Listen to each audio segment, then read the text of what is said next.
We're live. Hey, folks, what's up? We're here with some running blades, running into blades, running with blades. Oh, guys, we have a symbol. Yeah. Oh, I forgot. Yeah. Whoochoo. That's That's those of exactly you it. listening to our podcast. We're all doing the symbol. It's No cool. one listens to the podcast We look anymore. cool. We look so cool. If if you're still here from the you're podcast, there, do let us know. yeah, do. Yeah. Does it might count be if real. I'm listening to the podcast? No, Yes, Folarin, Folarin, you it don't does count. count. Yes, it does, Folarin. That's why we still do it. It's for you. It's just Okay, for Folarin. okay. Yeah. Okay, Folarin, we look really cool right now. We're doing a really cool Blade Runner symbol. Yeah, we are back with episode 3. It's all very exciting. You'll be finding out all about what's happened so far. Just to refresh your memory, catch yourself up. But first, let us refresh our memories of who we are. Who are these people? I just don't know. I will start myself. My name's Shamini. I use she, her pronouns.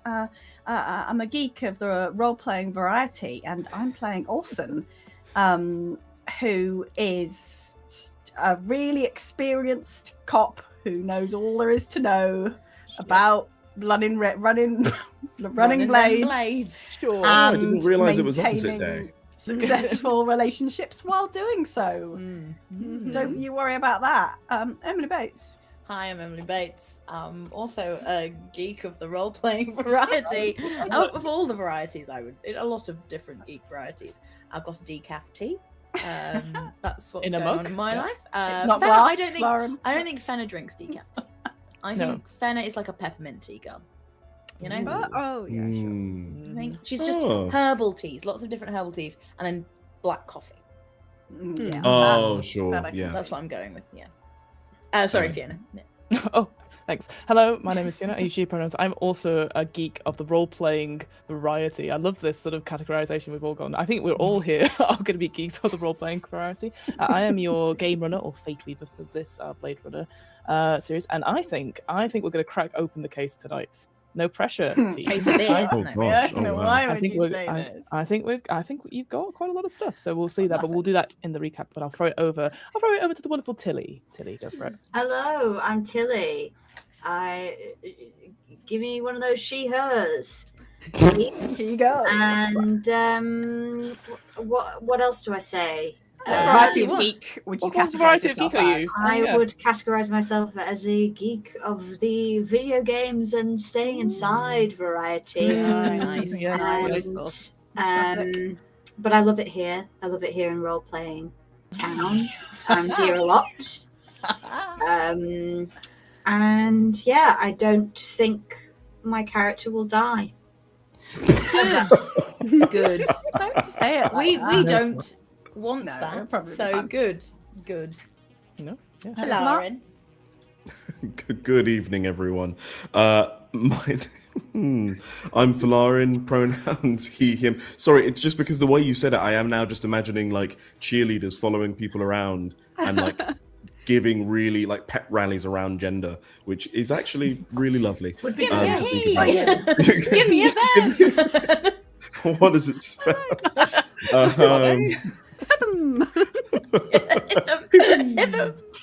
There's But a weird actually, energy tonight, folks. Yes. Yeah. oh, No. it's already off the rails. I am actually predominantly a geek of the comic book variety, but with a sort of dash, a streak of role playing, and I am playing Willis, who is maybe today not too old for this shit, just for the sake of trying something He's different. just a big old racist. He is a little bit. Is it Yeah. racism against A little bit. robots Speciesism. or Spe- replicants? They call them revenants. Well, I guess actually the question is, are replicants because they're certainly not a race. I think calling And I them don't know if robots they're a is still species racist. Are Yeah. you just against AI? Is that actually all you are?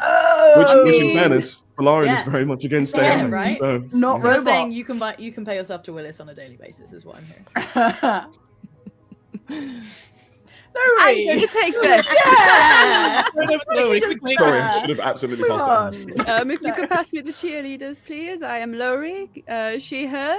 Whoa. I'm playing Percy, he, him.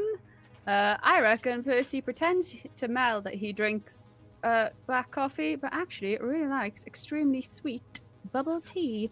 Oh my Yes. goodness. And Excellent. I would describe myself as a geek of also the inside variety, RPG variety, and increasingly Blood in the Clock Tower variety because obsession. Yes. Very good. I love it. No, it's not relevant. It was really, really little tangent from Emily. Tiny. I went home to my parents in Hastings, and I found out there's a board game cafe in Hastings that's, I think, like only a couple of years old, but I'd never heard about it. What's it called? So, Give it a shout out. well, I followed it on Instagram. You followed them, Tilly, in fact, because I went to follow them on Instagram to be like, oh, they'll be so excited, like in a really twatty way from Emily. And then they're already followed by like you, Sullivan, and like, and they're following all of you and not following me. And I was like, oh, okay, they won't be so excited. Might not be that high. When I follow them. Hastings is great. It's Great called place. Board Game Cafe Hastings. Hey, I do follow good them. naming. Yeah. They've got a load of followers. Everyone go follow them. Tell them I'll I follow sent them. you. Yeah. I'm like, whoa, sorry. Have you heard of Emily Bates? Bates follows you. I'm in. Yeah. Wait, hold on. I don't. Should we They do all love be the clock bigging tower up our things, local so- board game cafes then? Because shout out to Ludicrous. in Shout out Croydon. to Ludicrous. Great place. We've also discovered Excellent there are a lot of place. people on this call lift today. Yep. And we won't. Which is not let's the not- place that I just said, because of course that No. would be doxing ourselves and that would be unwise. I work in Croydon, Yay. so I work opposite the Ludicrous, so that's how I There say you go. Oh, I now know okay. Okay, this is Everyone- no. it's stop, public stop, information. Stop doxing each other, okay? Right, let's no more doxing, okay? We're nerds of the doxing variety. Welcome to my address. Chapter 3, you say. What is this chapter called, I keep Fiona? forgetting this is live and it's like Yeah. running out. Yeah, we can't edit this. Nope. I can All cut right. the mics. That's all I can do. Okay. Cut the mics, cut the My mics. mother's maiden name. Mute Sorry, I'm everyone. just gonna mute Tilly for a second. Yeah. Anyway, team, I feel the energy. Let's move straight into it. So hello and welcome, humans and replicants alike, to the third chapter of our Blade Runner series. We are in a world like a neo-noir wonderland that will take your breath away one way or another. As it goes without saying, Blade Runner deals with some dark, mature themes. So as always, I want to give permission to the viewers, the watchers, the secret hidden replicants out there, permission to step away from our story should you need to. And with that, that's enough. Let's just dive right into it and do our opening credits, shall we? I think we just need to get in. So, the image changes on the screen as we see a sort of darkened room that has a domed ceiling. And in the center of this room, sort of flickers in almost like an image before we are fully forced into it as well. We see ourselves in an office space. The Tyrell Corporation logo on one wall, and a lot of other seem to be officers, Blade Runners hiding or sort of waiting in ambush as they're looking with their guns all around a door. Shouts and talks on radio static is happening as talk of they got in through the gates, they're coming, as a firefight starts to happen. Suddenly the door bursts open as hundreds of replicants start to pile in through the doors. It feels like hundreds of them. You see their sort of eyes sort of glowing red in the light as fighting, as these replicants come straight forward being shot down, but also officers being thrown to the ground and fighting ensues. And we switch around and we see, well, where do we find Willis in this opening title sequence? Willis is being ushered through with a batch of new recruits, sort of freshly adorned in tactical gear. In this moment, Willis doesn't know who it is that does, but someone pushes him forward and he sort of stumbles but raises his gun as he was trained to do, makes his way into the space and is met with chaos, confusion, doesn't quite know where it comes from, but he finds himself hit in the head. He comes to with someone at his throat. He manages to push that person off, and he just has a moment of sort of standing up and finding himself entirely unsure of what to do as the carnage around him rages on. As the carnage rages on, and we go back to that Tyrell Corporation, we go through the wall itself, and we go to a lavish penthouse a suite that's looking over that fashion district, where there's the clinking of drinks and sort of like the murmured chatterings, people talking in each other's ears, everyone looking incredible.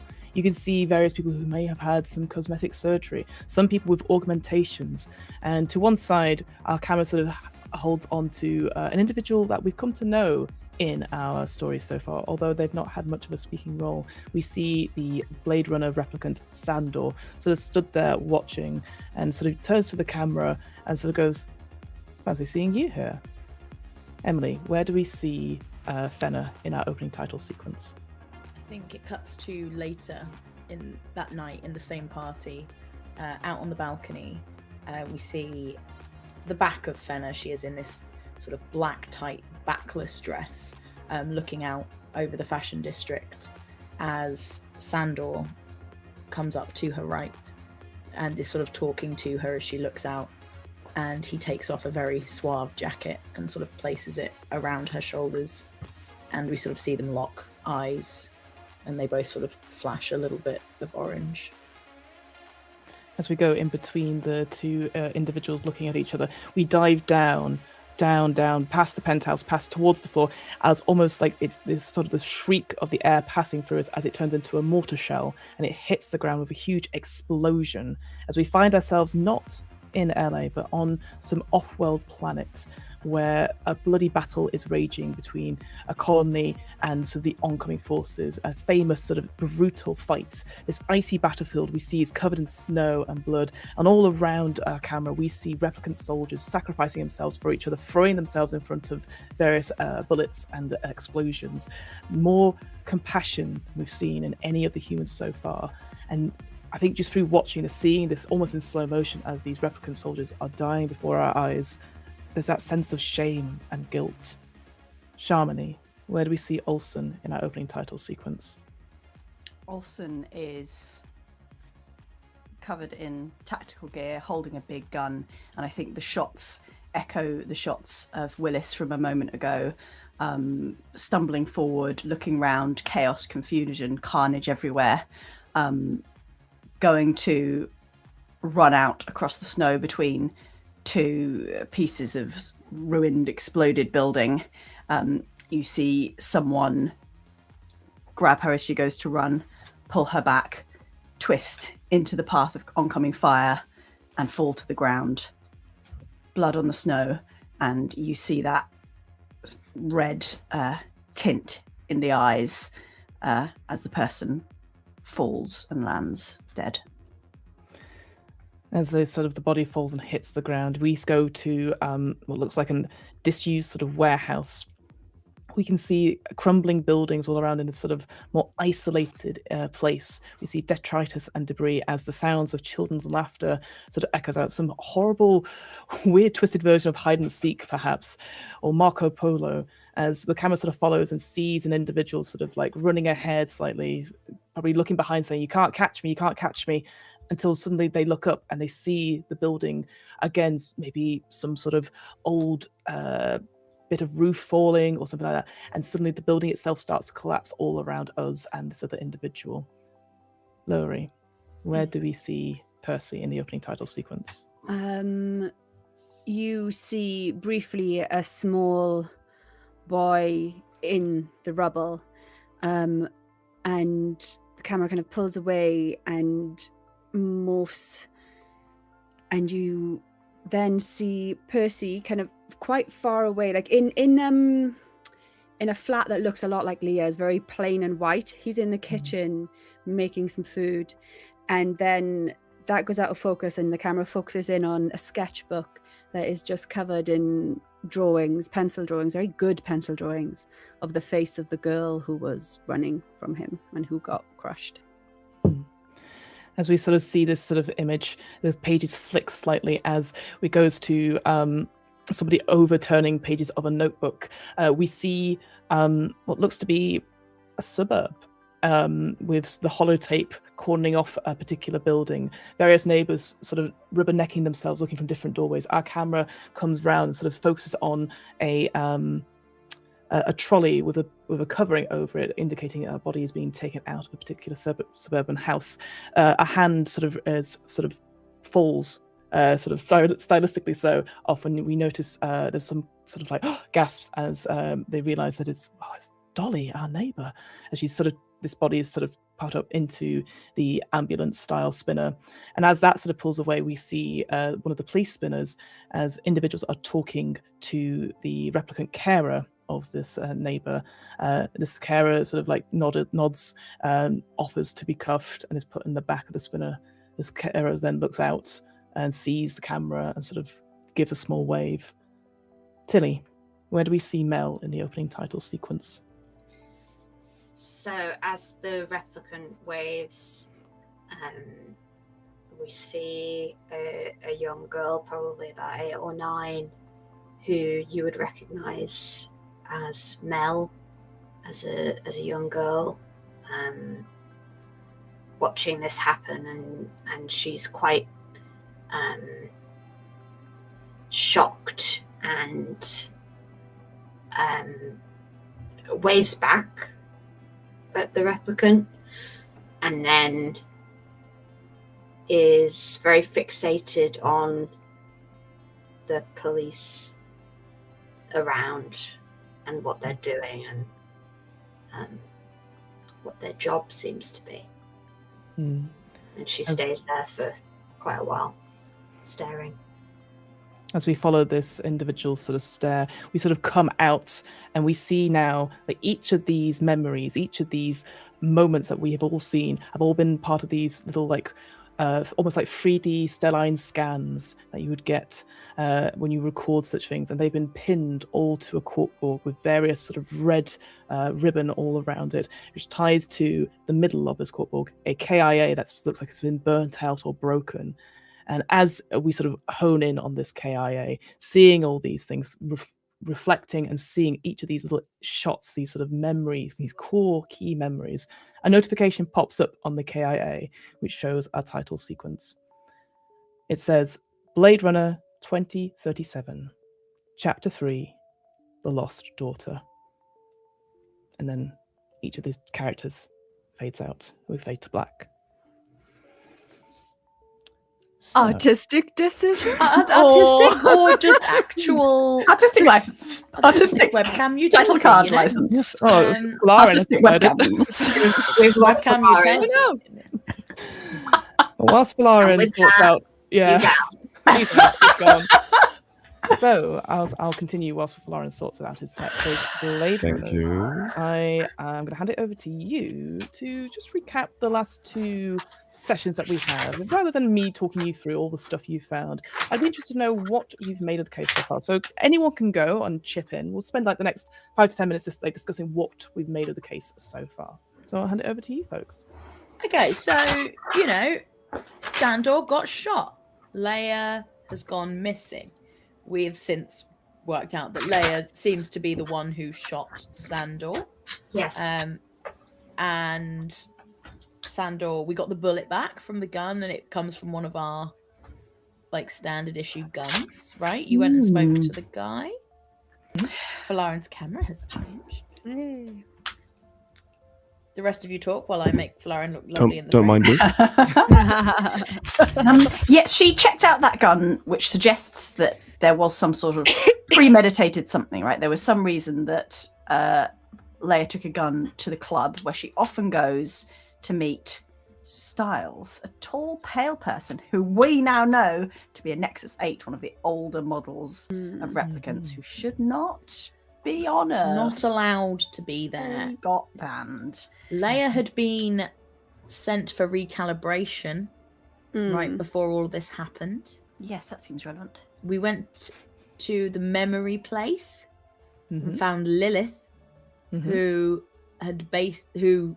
Leia's model was based on, and we met Lilith's daughter, who looked exactly the same as a picture that was then later found in Leia's apartment. Yes. Uh-oh, bad. Oh. And I don't know if you said this bit, but also the Sandor was Pointing a gun. Yeah, he was pointing a gun at Styles. Styles. Stylus. I don't think Stylus. that was Styles. Styles. Yeah. And then Leia shot him. Yeah. Indeed, and this was due to in the middle of a load of drama because there were a load of human supremacists making trouble. It's not clear whether that was a sort of direct trigger or whether that was sort of slightly coincidental or that they all just happened to turn up at the same time. I'm not really sure of the link there. But the paper is going to publish it. Oh yeah. We've got an amount of time, right? Real bad for the next. We have until the next morning. But we don't know that. You know that, Willis. Yes. Willis knows that. And Willis is trying to take down. Willis is not look, Chief Superintendent Holden. Not our Holden? fave. He's not Deputy gonna be a big Chief fan. Holden, but yes. Close. Chief Holden. So close. Same thing. I got the surname right. Points You did. For me. Deputy Chief Holden is not Nicknamed going to be Iron Lung. the old Iron Lung is going to be real I read mad. things that I was given. Because the Nexus 9, the Willis Corp people, the Nexus 9 is supposed to be all smooth. We've got to keep any problems out of the limelight. So this is the one thing we didn't want to happen. Yeah. Yes, I think you had that meeting with Quell from the Wallace Corp Corporation, who insisted that you have open communication with Wallace on stuff like that, because if there was any trouble, well, they would get involved essentially, and they're keeping a close eye on this case. Not great. Any other things? I have a technical question. Of course. If one runs out of resolve points, what is the consequence if I fill in the last one? You become broken. Have you run out of stuff for that? Not yet. No, I've got one not filled in, but I need to have a break. Is basically what yes. I'm hearing. Basically, it is. We'll come on to downtime and resolve points in a second. But just to check any other recap that people can think of. We need to write in Mel's card. Yeah, I was going to say that's very True. important. Yes, that isn't very important for this case. Yes, I agree. Yeah. Leia got in a cab and We've you tracked the tracked cab. down which cab it was, but I don't think you've spoken to them yet, have you? No, we're about to go. Well, Yeah. theoretically, we're about to go, but also maybe we're about to take a break. So I'll say this now, is that most of you, I think, have now come to part where you could take downtime. If you push through, you will take a point of resolve, lose a point of resolve essentially. Basically downtime is a way for you to gain a resolve back. And also it's what we see you at home. So I know some people have pushed through, some people have abilities that allow them to go for 4 rather than 1. But essentially what it means is that you can't do anything related to the case for 1 shift of downtime. And it's just like a little mini scene. You might find stuff related to the case, but you can't actively be working on the case, is what I'm saying to you there. I can't casually be like, yes, this is my downtime. I'm going to go for a wander towards the club or whatever. That would be you can go and try and go to a club, but what you can't be is I'm going to sit here try and find clues or connections. That's the thing. Yes, it's that bit. Is that bit because usually, as we have it in many murder mysteries, is that moment where you're like, wait, this all makes sense. Is when they're not actively working on the case. This is what it's trying to emulate there. All right. Yeah. Revelations. Great. Yeah. So yeah, you have folks. I've got most of it down. So yes, you are on the case to find where Leia is and see her returned to you. Yes, Sandor has been shot, and it has been claimed by Jel Schuyler, the editor of Kill Magazine, that Leia shot Sandor, but that is only his eyewitness account. He's not necessarily a very trustworthy person, so one thing I would say. But all the evidence so far has pointed to the fact that Leia probably has shot Sandor. You've been talking about memory implants and recalibration. You went to, like you said, Lilith Tyrell's memory lab, who denies anything to do with Leia, but I think all of you player-wise probably figure something maybe is happening with that right now, and it has been sort of confirmed by the fact that, as we said, we found an image of what looks to be someone that looks very much like Lilith Tyrell's daughter in Leia's apartment. And we had the butterflies were in the apartment and Yep. the poem. Yep. Yes, the tiger. Tiger. Yeah. Tiger burning Tiger, bright. tigers. Tiger. Speaking of Croydon. Yeah. I did think that And initially. Doxing. Is there a tiger in Croydon? They used to be. It was like a huge deal, and it yeah. Anyway, we won't get into the explosion. I should have called it Blade Runner Croydon. That's what it should be like. Now, I would watch that. Honestly. Exactly, yeah. Season into 2. it. Yeah. Season 2. Sure. You found these sort of butterflies, and I think again somebody made the connection. Maybe it was off recording, but I'll just state it for now that you have heard reference to a place that sells specific sort of animals or anamoids, and one delights with butterflies, a place called the Aurelian, which featured in the newspaper early on as well. But that was just on the front page of the newspaper. Probably not relevant. Yeah. I don't know. I gave you a huge big newspaper. No, I know. It's just, you know, it's just an advert. Yeah. It shouldn't be relevant. Like, I should point out that Lowri asked me last week, can we go to this Bob's Supply place because they do stuff with guns? And I was like, oh, where did you find out about it? It's in the newspaper. And I was like, somebody read the newspaper. I just remembered I wanted to look at this daily chess thing that they've got on there as well. right, that's it. We were like I've trying to never work seen out the chess. chess. Yeah, can we just sit here for an hour and do We're that? just That'll going to be stare fun. at the chess game. Yeah.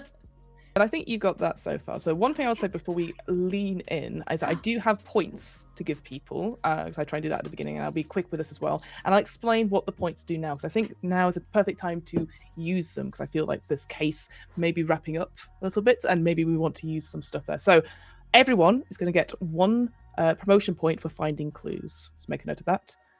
For uploading an important piece of evidence, Fenna, Mel, Percy, and Olsen will get 1 promotion point. Willis will not. Revealing Styles as a fugitive Nexus 8 replicant and reporting it, Percy's going to get a promotion point. Such a good boy. What, 7? For passing a baseline test, Fenna also gets a promotion point. Not her real accent. For deliberately not mentioning the off-record, deliberately not mentioning the off-the-record chat with Gel and the promise of exposing confidential case information in the media, Willis loses 1 promotion point. Just 1. Fair enough. Hey. It technically hasn't come to pass yet. It might have been more. Well, and also, would we have gotten that information had I not been his mate? We were Maybe kind of not. getting there. Kinda, but we didn't.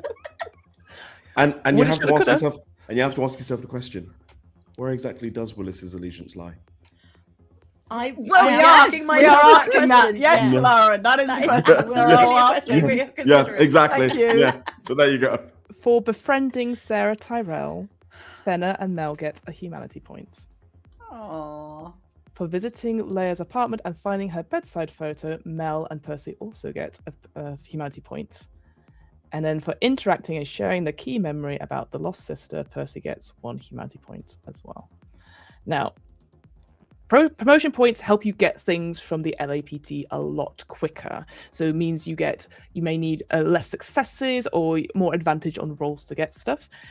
You can also learn a new specialty. So your talents that you have got, you can learn a new one of those by spending 5 promotion points. Again, this might be something between sessions. I think I've listed them somewhere, but if not, I'll make sure I'll have it for you ASAP in a second.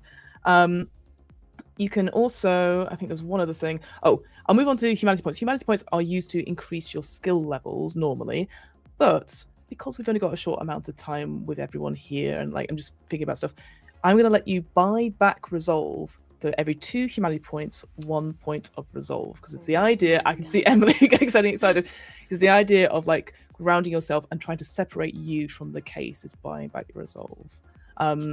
So have a think about that. I'm going to trust you guys to have a think about it.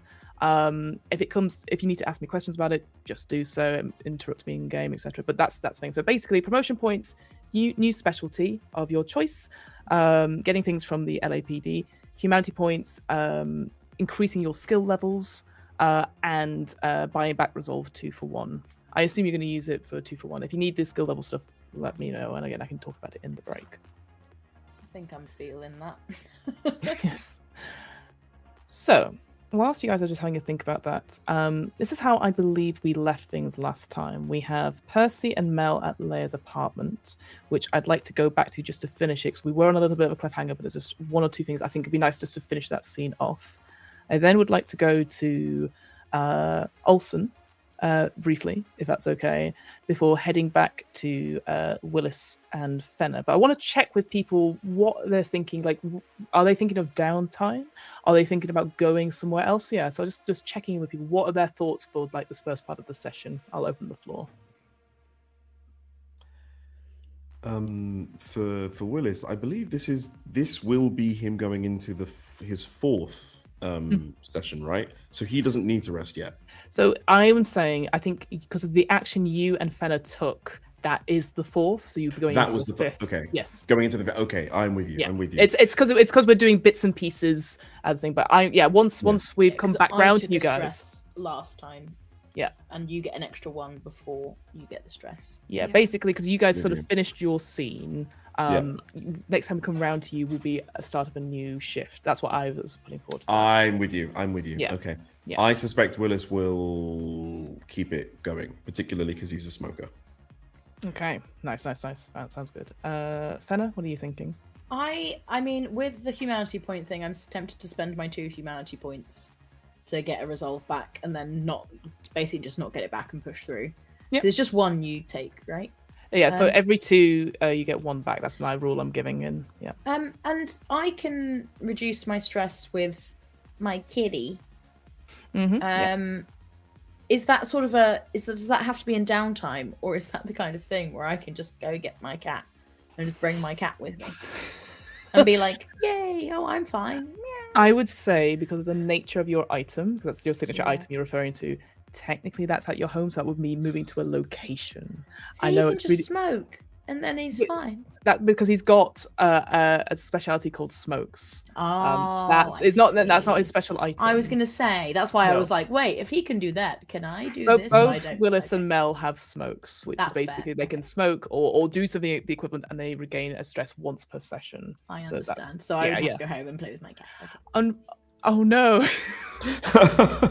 Maybe I could just go home and play with my cat. No, I think I will probably spend the humanities to keep going, because I think she feels like she's getting somewhere. So that sounds good.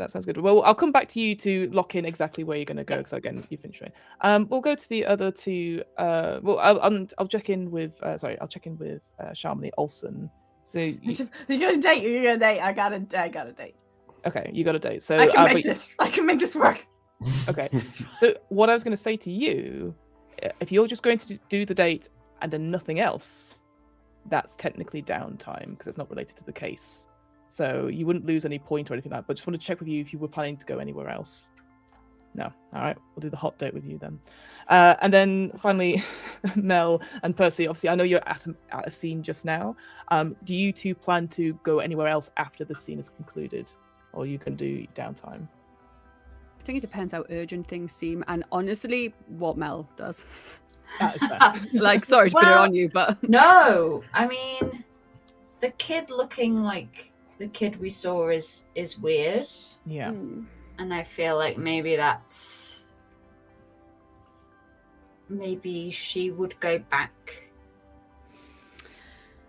to the memory lady and say, hey, just like, look out for your kid, because we found this picture, and is it her kid, or is it just basically get a bit more information? Okay, intel. so you'd push through essentially, so you would take a point of. I think so. I mean, that's cool. Yeah, I can sleep when I'm retired. Yeah, this is true. That's the word at the end of that sentence, isn't it, Mel? Yes, sleep when you're retired. Wait, also, hold on. I want to remember, Percy, you shared your memory with all of us, right? Yes. Yeah, so Mel knows what your memory was. Mel would know. Okay, great. Yeah, as in, basically, I was there. I think because I'm like, oh, that lady creepy. And I'm just wondering if all of the characters know that she's creepy. And I think they do. Sure. The memory lady. Yeah. Yeah. Well, because she was like, does he enjoy it? And I'm like, oh, so you're weird. Yeah. Oh no, I was there because I said I was there when we were like. Oh, because you told. She said, Yeah. Mm. Yeah. Okay. Sorry. Yes, yeah. I think Percy actually, because he will have taken fingerprints and stuff from Leia's apartment. So actually, we'll probably go back to the station unless Mel gives him a direct order. Yeah, to run the prints and let's things do like that. And probably Let's do take the that. butterfly and the poem and maybe the photo as well into the Let's station. run it through the database. Yeah. Out And of sorry, and I was character, going to yeah. say, would you allow Percy to have downtime in his office, like tending to the plant and like chilling there rather than going home, not working? No. I think I have to be very clear. Yeah, you basically in your downtime, you can tell me what it is that you're doing, but it can't be anything related to the case. So you can be at the office tending to your plants. Absolutely. Yeah. Cool. Okay. Because Willis knows that. I mean, I feel like with the potential publication tomorrow, we probably shouldn't have any downtime. But only Willis knows that, so you could just tell us not to if that suits your motivations. Willis might make an order, and you can choose whether or not to obey it. As long as I got my date. Oh, definitely obey it, one. mate. Mel, definitely, mate. always obeying your orders. Classic Mel.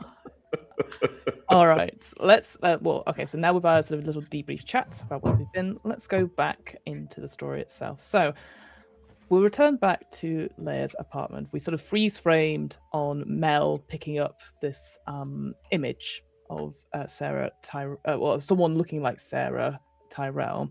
Percy, you probably come up and have a look at it as well. And both of you notice that this image itself, it is very. It's something you've probably have come across before. It's not a flat 2D photograph. It is more like a 3D kind of version of it, which I think personally you'd recognize as a styling scan, which is something that you would do to get like those memories from a replicant. You would sort of scan the memories and like print it out as almost like a 3D kind of picture. That's what it is. Mm-hmm. So it's a memory of. So this could be a printout of Leia's memory. Could be, yeah. Percy says that. So this might not be the real thing. This might not be something we need to worry about. Do you recognize her, man? Wait, what are we talking about? Oh, sorry, the kid in the photo.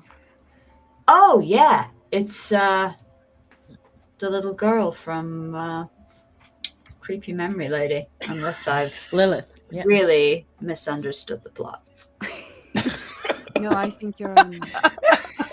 You're good. Hang on, and Percy's going to take it off you, because very carefully, because I assume you're holding it with the gloved hand. That he did provide the glove, but still, let's not. Oh, my bad. Yeah, let's not paint the fingerprints, etc. They'll probably just got layers, right? I'm old school, but I'm in on all the new slang. You know, the kids say plot now. Do it for the plot. I don't know where I'm from this week, but I'm fabulous. The idea that it's 2037 and people are, which like in 11 years, old people saying do it for the plot makes so much sense. I've not heard that either. But I'm going to start. I love Shamini, do it for the plot is a thing now. I love that's like the best. I think it's quite well. Do it for the plot. Arguably, is let's not get into a couple this. of years Sorry. old. Yeah. I love it.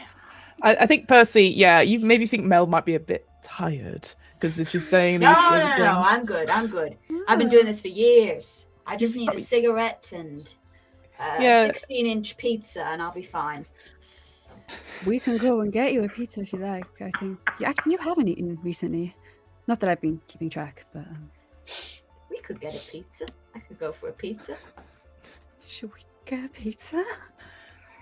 I think at this point, as you're sort of like, is this a time where we bond over late night pizza?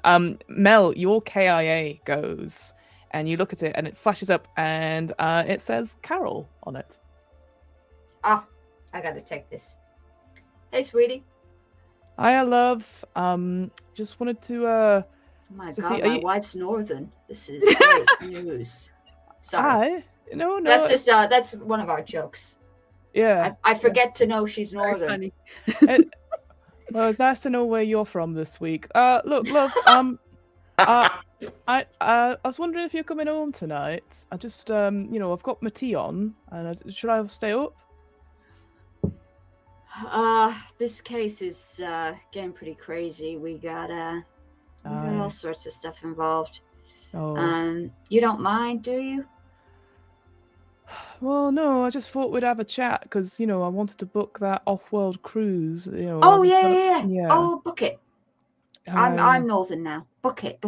Oh, okay. Oh, no. I just wanted to see because, I always make the decisions when we're at home because you're like, you don't come home that often. And I just worry about you, you love this job. And, I love you. And I want to make sure that you can, that once it's all done, that you're happy, I love you too. And Oh. we're going to have the best time on this cruise. And I appreciate Nice. you booking it. And I promise when I get home tomorrow, I'll do the whole itinerary. Okay? Oh, yeah. And all the packing. Ah, good joke. I'm the one that packs. No, I can pack. Just because of that one time when I Yeah, you packed your case file instead of your trousers. packed all my case files. Yeah. And you can't wear those.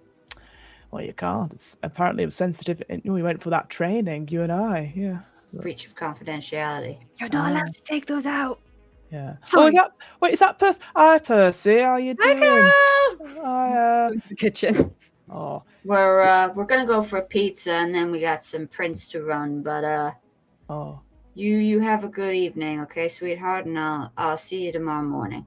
Oh, all right. I'll have my tea by myself then. All right. Well. Don't guilt trip me, Carol. Nah. We've been together a long time. You know what We it's have. like. We have. It was your choice to date a cop. Not mine. I'd never date a cop. Ah, I should have learned from you, eh? But, well, I might stay up a bit. I've got my program, so the great replicant throwdown. Great. Oh, will you tape that for me? I love that show. I'll do my best. Okay. Yeah. Have you seen the finale yet? No, but and you cut off because before she can give any spoilers to Percy. Love you, bye. I love that show. It's almost as good as Replicant Traders. Mm. They just called it replicant traitors. That's what it is. would. Yeah. One of you is a human. yeah. And they See, find this out is who the it thing. Replicant immediately. traitors. I at least know what the show is. Replicant Throwdown.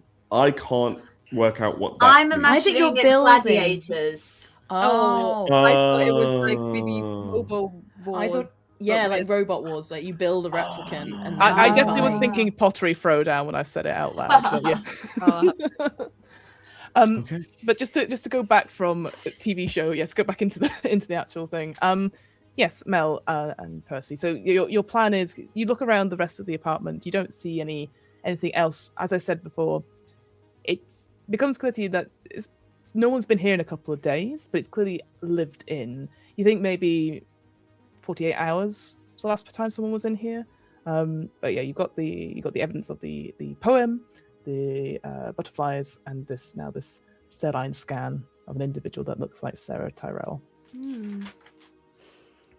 I'm gonna see when we're back in the crime lab. Can you like reverse engineer to find out the source of the memory? I don't know. Is that a thing? I guess I know it comes from Leia, but I was wondering like.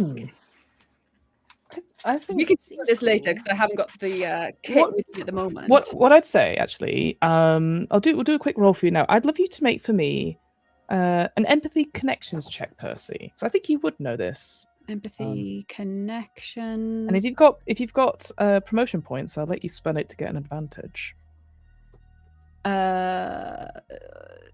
Sorry, so it's a D10 and a D6. Yeah, if you spend a promotion point to get advantage, you roll a second D6. Cool, then I will do that. Please. That is a 6, a 3, and a 1. Okay, one success so far. I think you know that yes, the lab they be able to do stuff, but actually you're better off in Sector 5. There are these places, these sort of backstreet alleys where people would do scans and make stuff. You've passed a few of these places as well, and actually as you sort of moving the picture around, you sort of feel the back of it come loose a little bit. So you turn it over, and on the back it says like sort of a maker's mark, and you sort of quickly read that, and it says Dog Badger's Pawn Shop. Doc Badger's Pawn Shop. Sorry, having to say several things at once. So you think that's the shop where this scan has come from? Cool.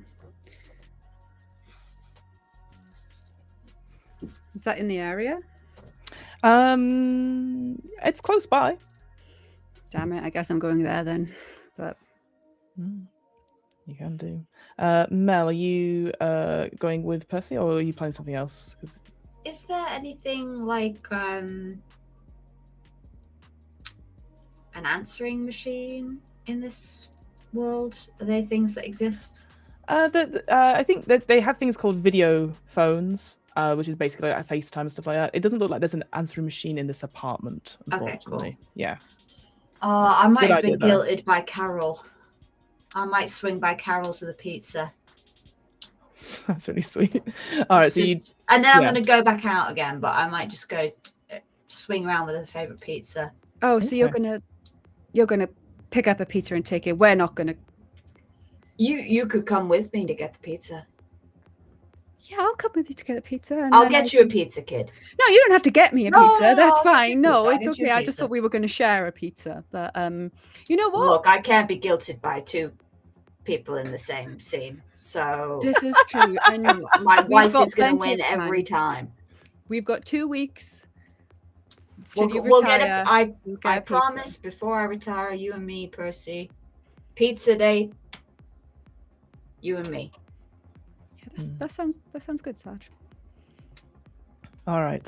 So we sort of fade out a little bit, and we go across town to Olsen. Now, Olsen, how are you feeling at this moment? As you're sort of on your spinner, heading towards Amara's apartment. Is this when you said on my spinner? Is it like a motorbike? Have I got a motorbike spinner? There are. So spinners can be cars, but there's also motorbike ones. I did assume a motorbike. Weirdly, yeah. Yes! I think it's the hair that does it. I'm so happy about this. She is riding the spinner, and she has stopped off at a random. Oh, they're not called corner shops in America. What are they called? Bodego. Bodegas, yeah. Bodega. Bodega. Bodega. And she's got quite a lot of flowers. Mm-hmm.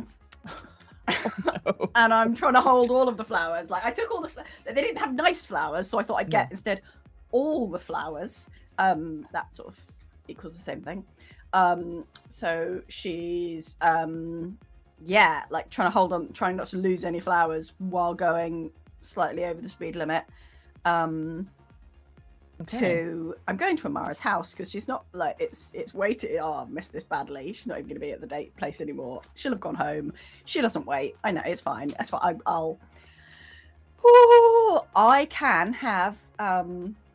I can have successful relationships and be in this job, unless Willis fires me. In which case, successful relationship is all I've got left. Okay. Olsen, I'd like you just to roll me a D8 for me, please. I didn't get any dice out. Oh God. You're so fixated on this hot date. I'm Surely you don't need to roll for dates. Roll for date. Might be something else though. That was a 6. Is that nice? I got a 6 on my D8. Is that bad? I've forgotten how this game works. No, you're fine. What You're fine. just happened? I think you come out of the bodega with flowers, but also you get chocolates. You got all sorts, and you bump into someone outside, and you drop everything. No. Sorry. So you scream no, and you just hear, "Oh my God, I'm so sorry!" And you look up, and you don't necessarily recognize this person, but we, the audience, would recognize it as Iris, the sort of replicant with the sort of big furry coat and her short, sharp things. Oh, please let me help. And she sort of gets down daintily and starts picking up a flower one by one. I'm so sorry. Okay. No, that's fine. Could you? Okay, you load me. You have to load faster though. Because I can't. I need to be able to carry them all. I don't do that. I don't really do. And you can see her hands are like super thin. I can only. Are you okay? You just said, seem "Could you quite help?" well. You seem stressed. I am stressed. I am stressed, lady. I'm. Do you know anything about relationships? Oh, do I? You you wish do? me to continue? Okay. Yeah, like what are girls like? Oh, girls are just the worst. Oh, Mm. okay. That's not helpful for me Sorry, right now. sorry. I usually have different clientele who usually keep on talking at me, so I'm only programmed to do Oh. certain things. Right, men. Is it men? Yes. That's the client. Yeah, no. Yeah. I would suggest trying not men. Oh. Like, yeah. But don't get in trouble. I don't want to get anyone else in trouble. I think don't. In fact, you know what? No, stay cool. Stay out of it. Don't have any feelings, and then no one's gonna try and recalibrate you or anything like that, and it'll be fine. Are That's you what you okay? need to do. You seem stressed. You mentioned that already. Mm. Are And you okay? She'll hold, like, she'll sort of take your hand, like, as you said, and she goes, your heart's beating very fast. I can feel it. Okay. Are you quite well in yourself? And I think at this point you sort of recognize where you are. You're on the outskirts of like nightclub row, and you sort of maybe click into it as she sort of holds up your hand to her face to be like, this is maybe a different encounter than what you were expecting. She goes, maybe we can go somewhere, and maybe we can talk. I can't afford that. And also, I am late for a date. Oh. I am sorry. I will just take my hand. Thank you very much. It was very nice to meet you. You're okay? Are you okay? I'm okay. Are you okay? Are we both okay? Well, I was okay. I was seeing if my friend was around. He's not been to the club recently, and I thought he might be here. Okay. Do you need help? You seem like you maybe need help. I am a police officer, sort of. Rep detect, but that's fine. I won't detect you or anything. Okay. No, I am fine. I just was out on the stroll between acts, but I've got to go back to the snake pit now. I wanted to see if my friend was here. He normally waits for me after the shows, but he wasn't here tonight. You work at the. Oh wait. I have the data somewhere. I have right. Are you Iris? Yes. Oh. I haven't heard of you. It just says that on here. Who's your friend? Who's your friend? Oh, and this is where I need you to make for me empathy. I think a manipulation check at this point. She's going to roll against it. Okay. Manipulation. I'm bad at those. Okay. Okay. I'm not freaking out. Everything's fine. But what friend? Ooh, I can't. Is high numbers good? Is high? Tell me what you've got. Tell me what you've got individually on I've each got die. a 6 and a 1. Okay, so far you have 1 success. Yeah. I'm going to tell you, she rolled very well. She's got 3 successes. Would you like to push the roll? Well, I only have 2 dice, so I can't beat her, can I? Probably not, but you could get another success, though. Okay, well, yes, in that case, I'll do that. She can't push the 1, right? She can't push the one, so you take a damage anyway. Currently you won't, but what I'm saying is that you can try and re-roll the... So this is the thing. You The can other get one's more... Shamini got a 6 on a d6. I got a 6 and a 1. Oh, yes, on a so- d6. Sorry, yes. Yeah. I did. Okay, I got a 6 sorry, on a I thought she D6. had something higher there. Yeah, so No, unfortunately we no. would not be able to push it. Oh, so- okay, okay. This makes That's fine, sense. that's Don't fine. push it, don't push it. I'm not pushing that. It would seem bad. Yeah. So you sort of ask her, like, you know, who's your friend, that sort of thing. She goes, oh, well, he's, it's just the guy that I know. He sometimes comes and talks to me afterwards, and I just talk right back, and he's got some good words. Is he a replicant? I feel that I've said too much. She's looked back at your badge a little bit. She goes, Yeah, maybe I should. Why don't you go on your here, and gives you your flowers. Oh, thank and you, your thank chocolates. you. Yeah, I gotta go on this date anyway. So yeah, good luck anyway. And I would like to walk around the corner to where my bike is. Yep. Just sort of stop, holding a large pile of flowers. Just wish you can't see me. Just edge back around the corner. Just try and find a position where I can watch her Okay. until she leaves, and we'll meet someone. Sure. That's good. I like that. So what I'd say, just so you know, I will give you some time. And it's like she sort of is around this place, looking about for about 10 minutes, but she doesn't seem like she's going to leave.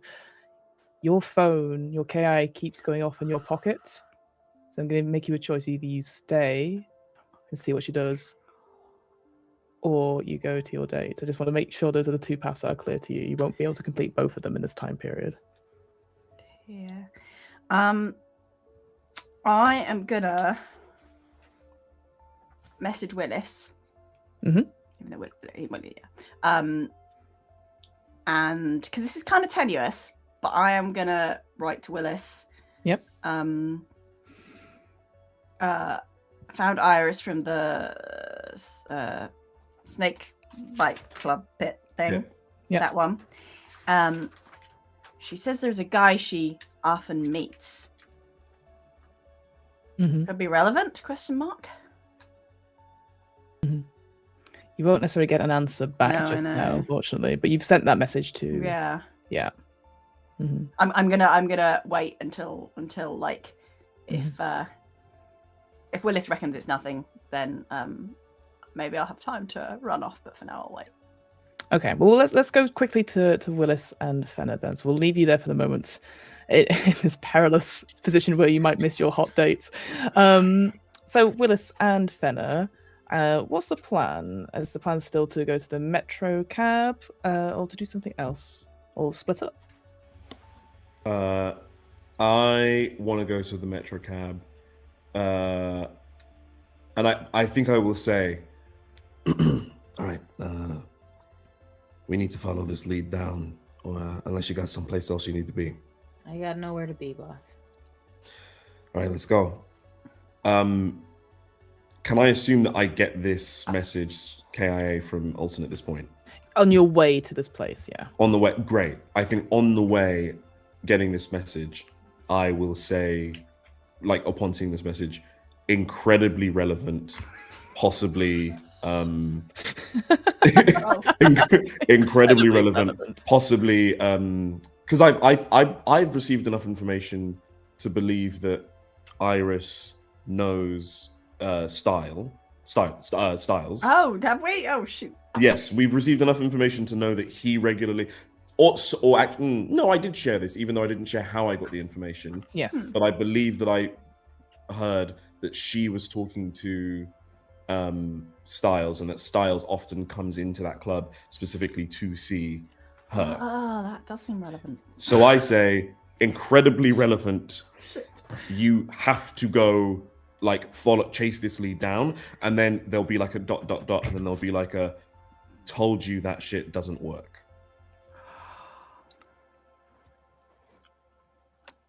But I'm sorry, kid. What So was yes. the message? Olsen, he's learning a difficult, or rather, she's learning a difficult lesson about what it means to be one of us. One of us. Oh yeah, I don't like you, but you are one of us, right? Yeah, I just don't think I've ever heard you call me that before. Well, I mean, that's Think the you're thing that warming pisses up me to off me, about you Willis? guys. No. See, that's the thing. I'm not warming up to you. You don't have a choice in the matter. That's the problem. I have a choice. You don't got a choice. That's the problem with you guys. It's the thing that pisses me off. I heard the most heinous shit I've ever heard this afternoon. Percy's core memory. You heard what his memory is? About his sister? About his sister. Yeah, I heard. See, most of us, we have to own it. You know? The bullshit, the trauma, the things that you wouldn't wish on your worst enemy. We have to own it. We have to go through it. It's a real experience that we have. And they just throw it in you for shits and giggles. It's fucked up. And you blame us for that. I didn't say I blame you. I just don't think it's right. Maybe we agree on something. Maybe we do. I can Anyway. have my own thoughts, you know. I'm not programmed to act in a certain way. Unless you believe you don't have free will because of everything else that happened to you previously. All I can say is if I don't have free will, it's because, I don't know. We live in a mad and unchanging world. If you don't have free will, it's because some guy in a lab decided you don't. But you're saying the reason we don't have free will is because we have memories implanted in our heads. The only thing making you act this way is because of the memories that you have in your head. Yeah, Just because they random. got in there a different way doesn't mean you're not reacting to them. Oh, I'm reacting to them, but I think how they got there and who put them there is very important. Sure, I agree. All right, we agree. Almost.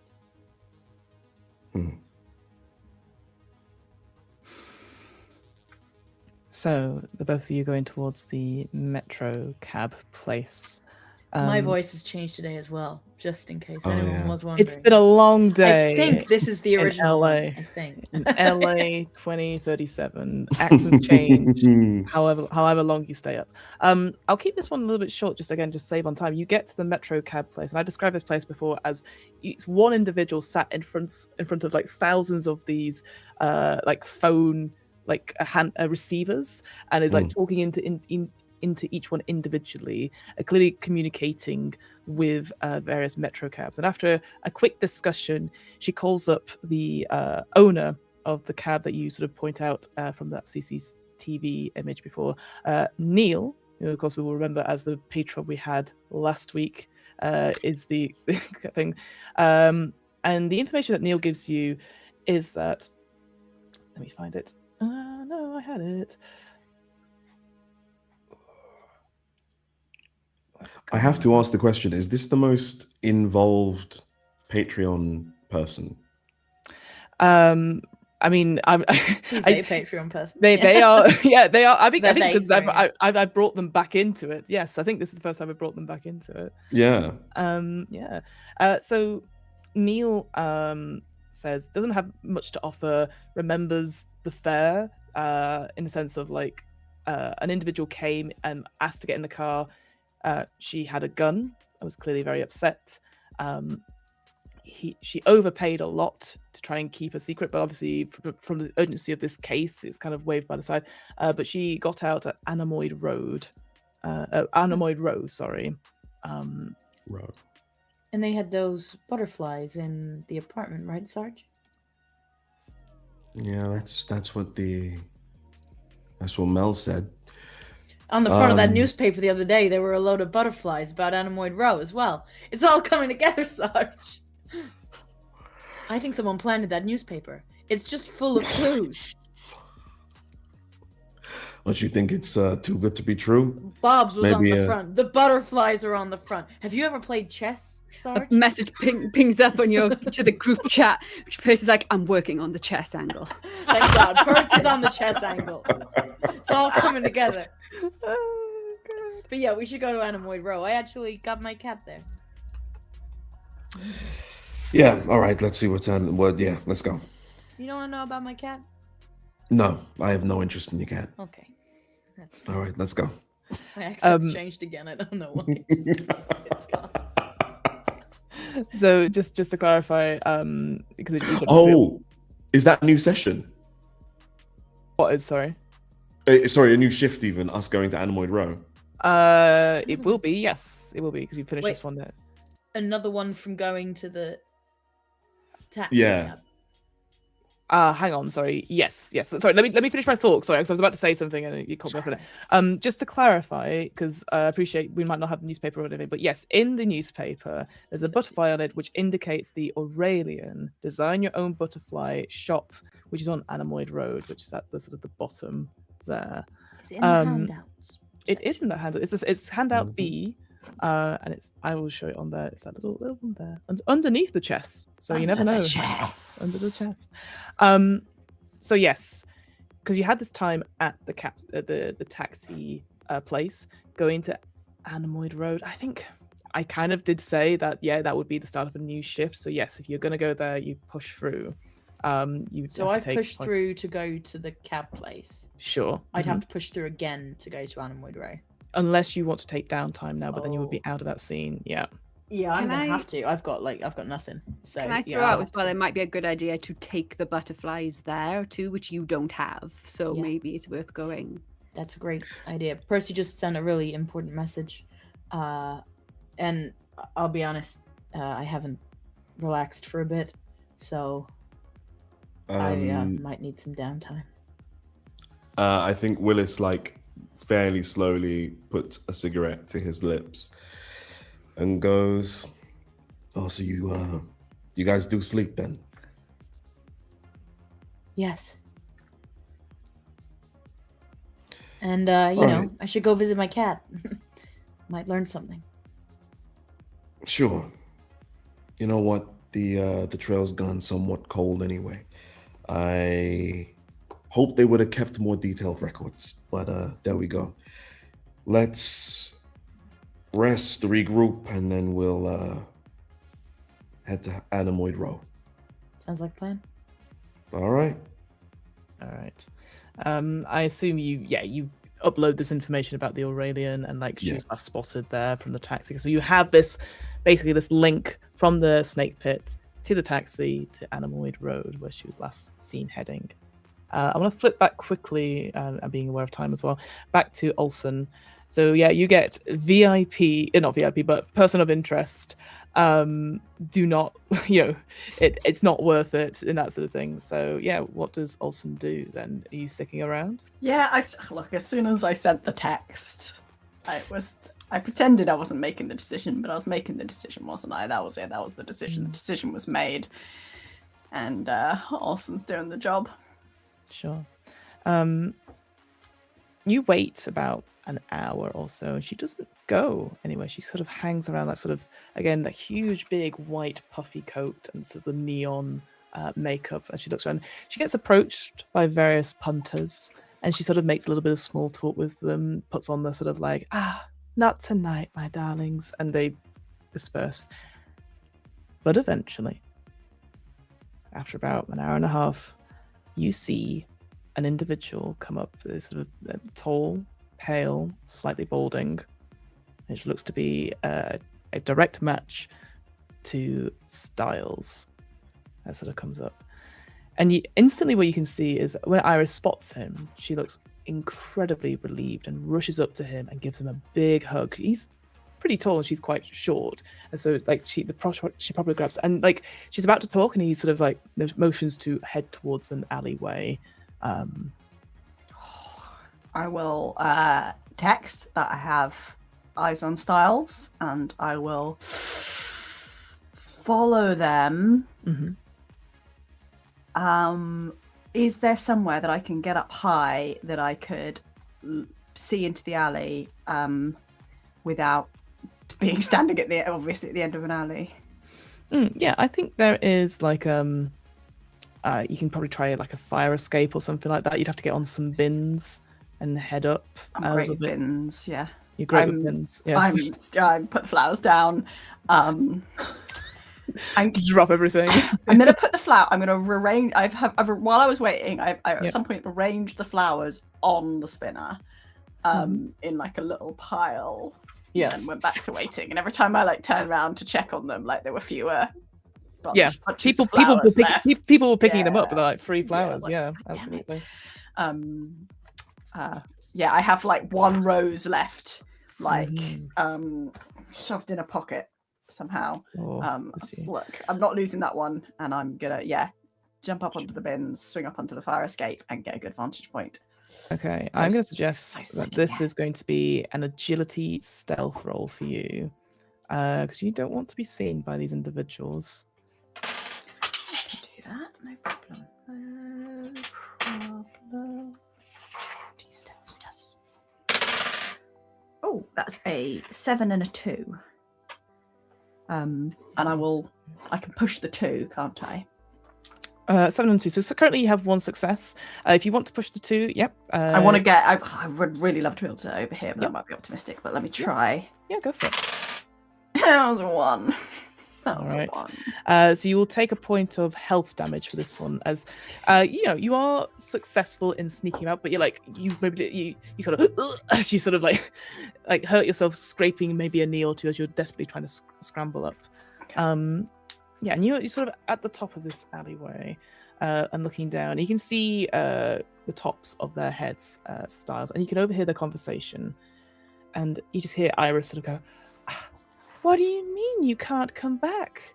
You've got to come back. You're the best. You're the thing that makes the snake pit the best." And Styles sort of like holds her hand and goes, "After tonight, we've all got to be a bit quieter. I can't come and see you as much as I'd like to. I'm sorry it has to end this way. I don't understand. Why are you being so secretive? It's not that I don't want to be. I want to be out. I want it to be better for all of us.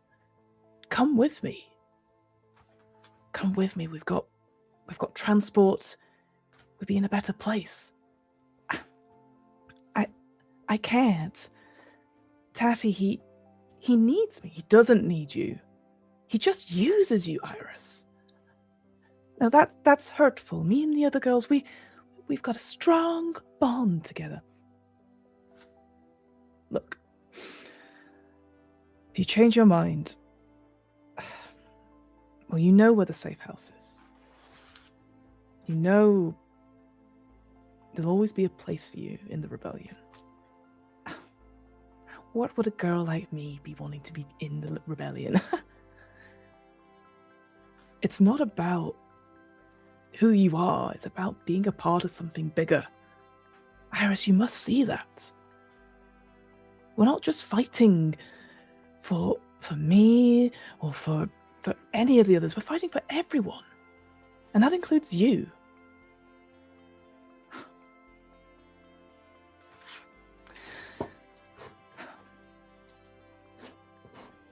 I'll think on it. Well, don't think too hard. And he sort of ruffles her hair a bit. Stop. Keep safe, Styles. I'd hate it if something was to happen to you. And she just gives him a little kiss on his cheek. And walks out of the end of the alley. And Styles sort of takes a deep breath and looks straight up at you, Olsen, and starts to run. I'm going. All right. Blade Runner, bitches. All right, we'll come to that chase. I'm on a sequence in roof. moment. It's raining. This is perfect. We'll come to the chase sequence in a moment. I just want to check in. I know it's. We'll come back to chase after the break, but I do want to check in with Mel and Percy. It's obviously the most important thing. What are you getting on your 16-inch pizza? Well, my Carol likes olives. She's a big Olives fan. I don't like them personally, but she loves them. So we're I've gonna have got a bit- olives. Huh? I'm getting a Hawaiian. Got a bit of a sweet tooth. Nice. I'll just I'm get a a pineapple small fan one. myself, so Mm, maybe You we can are? split a Hawaiian on our yeah. outing. That'd be Sick. nice. No. Yeah, like some kind of Italian style with olives, I think. Mm-hmm. Meats. Assorted Oh. meats. I'll just get a slice for one. Brutal. Yeah, I think Mel it's one of just lets out a really long sigh. Yeah, you're taking your time to get in these pizzas because it's not like as we would imagine like a takeaway. It's like an open bar, like all these ramen bars around. The pizza bar is again a big open fire, a huge again these pizzas are big, right, and they're sort of shoved in on pallets and the big shovels come in and out. And Percy, your KIA goes off, as does Mel's, as a notification comes through asking all Blade Runners within the vicinity to go to a location as a break-in has occurred, and there is multiple casualties. And I think that's when your heart drops a bit, Mel, as you recognize the address of being the Lilith Memory Lab. Oh, okay. No. That's I'm fine. I was not- about to riot. No, I was like, course not Carol, not Carol. You there's a moment where you scroll up on the KIA and it's the Lilith Memory Lab that comes up as a break-in and multiple casualties. There's been a sound of distress from there. Sarge, you can drop your pizzas home and I'll go straight there if you like.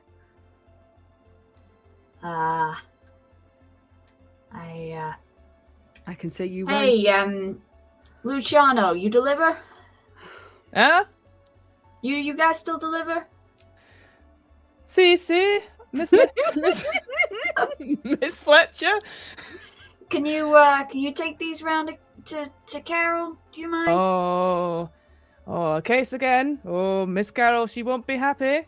I just give him a massive tip. Oh, Don't give me the lip, Luciano. Just get my lady her pizza. I'm tired. Hi, Luigi, and various. Yes, basically, we'll deliver the big pizzas to Amazing. to Carol's. Let's go, kid. Carol's a lucky lady. Let's go. All right, let's take our break there, friends, because I think there's lots of stuff happening. We've got the chase, we've got whatever these guys are doing, and obviously, so lots of things are starting to happen. Sorry. I accidentally And also pressed the really lever on authentic my chair, Italiano. so I just dropped. There you go. I was sort of fiddling nervously. I was just like, whoop. Woo, yeah. But it went really far. Oh, that was very funny. Sorry, everyone. It's okay. All good. Well, before we go to break, obviously, we've got to do our lore drop. Yeah. And I will quickly do our lore drop. So everyone's had some really cool, interesting, intriguing ones. And I've gone, cool, let me tell you more about Blade Runner, which I know is everyone's really keen to talk about. But it's to do with the baseline tests. So we saw last week, Emily got to do a baseline test, and maybe Percy will get to do one, maybe Lowri will get to do one in the future. But I think baseline tests are really interesting. So in the original Blade Runner, you have these machines called void canth machines, where they are to check for responses from potential replicants if they would react in a certain way, and you'd ask them questions. But obviously, that's Nexus 9 models. More newer models can easily bypass these sort of void canth machines.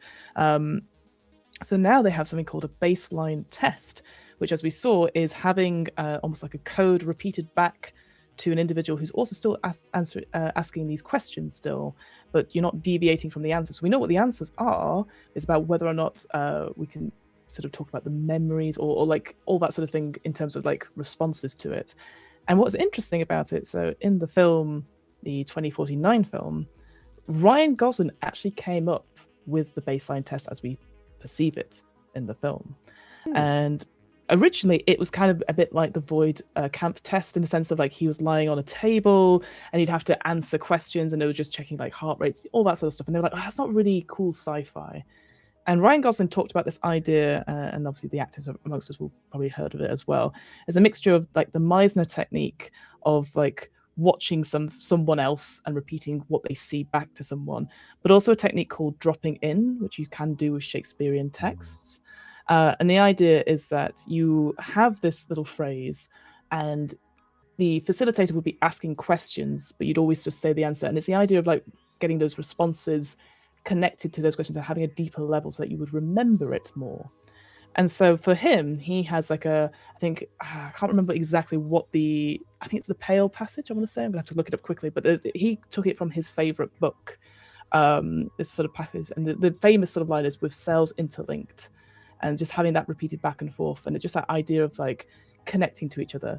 And for our series, I actually found there's always somebody who does a homebrew like rule set and creating your own baseline tests. So I did that as well. I took a line, 2 lines from a poem for Emily's one, and then the idea is that you have questions that kind of have the answers to it, but I changed it a little bit for that. But it's about like, you know, if I ask you a question, I will say the word at the end, and then you would repeat it again, sort of that Meisner technique and going back into it. And then when I go to a new word, I'd say the word and then you repeat back as well. And I've got little branching trees for when you succeed and when you fail as well. So if, for example, we do it again for Emily's character, and she maybe fails this time, it's a much longer tree. So it's very interesting to see where we go for that. And the same thing for Percy's character as well. Got a very different one for that one. So yeah. If they don't come up by the end of the season, maybe we should put them on the Patreon. We could put them for free on the Patreon, so people can see like where they would have gone. That sounds good. Absolutely. I'll see if I can remember. I have it here somewhere. Who actually wrote it? I will say the Discord where it was all put out is gone. Oh, here we go. It's creating a baseline as a document called Party Demarty is the user who made it. You can. I think it's on like Internet Archive. I think somebody uploaded it there. That's where I found it. And that was it. A Pale Fire by Vladimir Nabokov is what the passage is from the film. So there you go. So that I just thought it was really interesting how, like, you know, you hear about it like, oh, that was an improvised line and that made it into the movie and stuff. But this actual scene of like the baseline test and having this almost poetry and like getting into character and like not showing emotion and that sort of Meisner technique made it pretty canon in the film. I just thought it was just really cool and interesting like thing for the sci-fi. I just thought it was just something very different. So there you go. That's my lore drop. Nice. Thanks, Fiona. We're going to take a little break. But we'll be back very shortly with part 2 to run those blades. A whoosh. A whoosh.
Reverso. Hello, everyone. Welcome back. So obviously we left it on a bit of a cliffhanger then about the Lilith Memory Lab. But before we do, I want to go back to Willis and Fenner. Fenner talked about going to do some downtime now, and the same for Willis. So what I'd say, again, just to the players on this, to say clear, you will not be able to join the other two if they go to the memory lab. At this point, you might have to reconvene after, just letting you know that, if that's the case. Cry. Big sad. I know. Maybe you turn off your KIAs at this point so you don't get that that message, perhaps.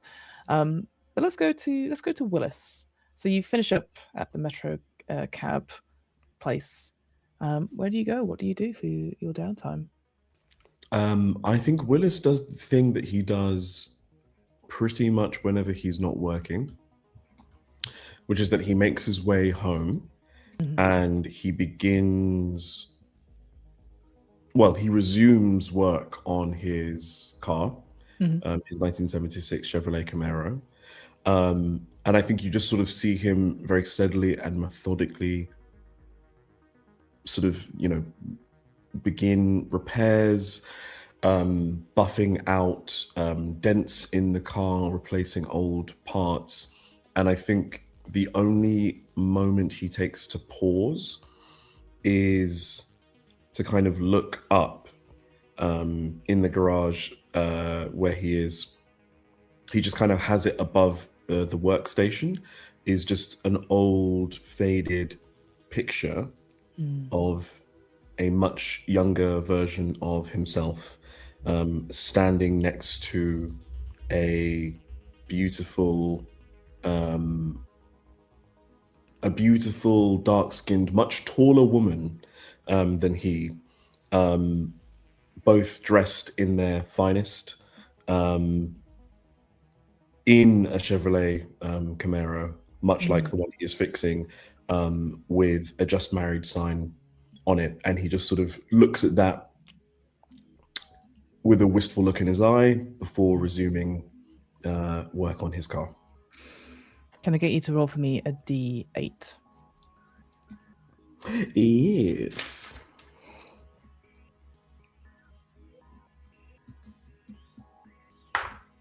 Seven.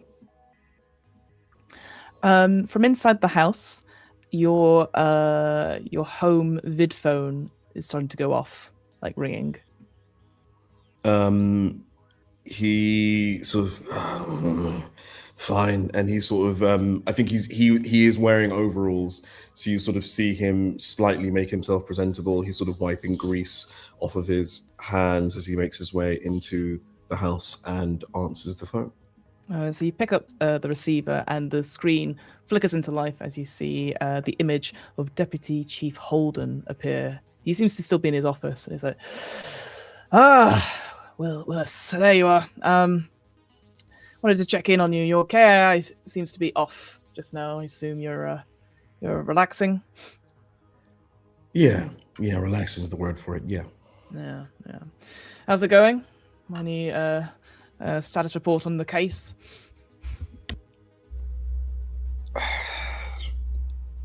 Holden, I'm not going to bullshit you. The case is a mess. Have you been paying attention to the files, the things that we submitted?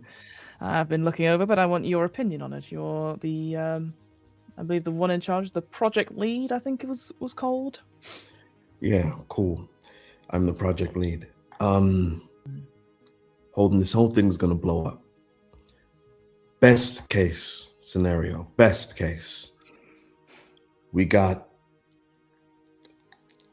killer Nexus 9s in league with Nexus 8s in some huge conspiracy. There's no covering this up. Well, you're gonna have to find a way, because Wallace, well, you know what Wallace are like.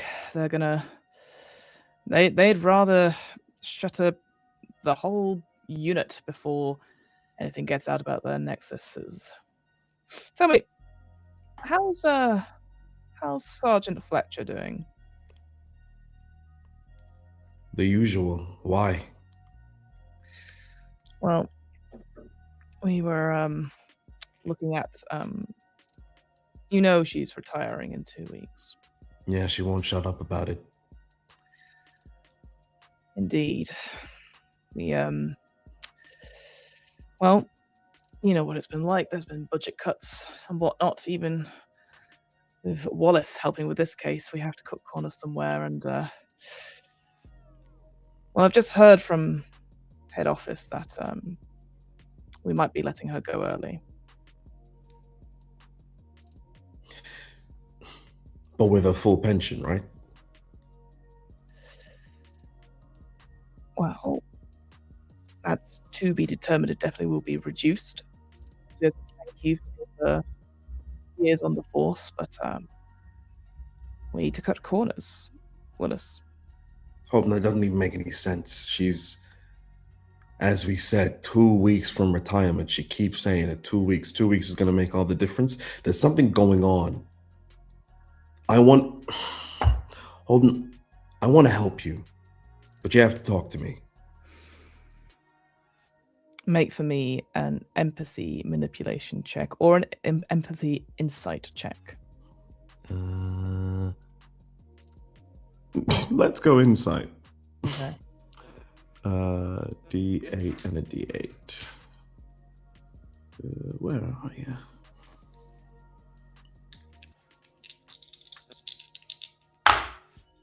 Oh, wow. That's an 8 and a 5. 8 and a 5, so you have 2 successes. Ooh. Was it insight, did you say you rolled, a manipulation? Yeah, insight, unfortunately. No, insight's fine. No, just make sure. I think you can genuinely see he's struggling to come to terms with this and stuff. I think he's quite fond of all of you in your own sort of way. He's usually like the last line of defense when these things happen. But what he's saying is genuine, that Mel is going to be chopped from the force early, and probably reducing the amount of money she would get in terms of she'd probably get a severance fee or something, but nothing as much as what she's probably owed. He sort of takes a moment and goes, it's just that if it was anything, that could help me in terms of keeping her on the case, maybe postponing retirement, maybe a good report from you that she's an asset to the team, can't let her go. You're saying that Mel's career is in my hands. That's one way of putting it, Willis. Holden, I don't know what this is and I don't like it, but she's a good cop. You know she's a good cop. I know she's a good cop. I don't like her, but she's a good cop.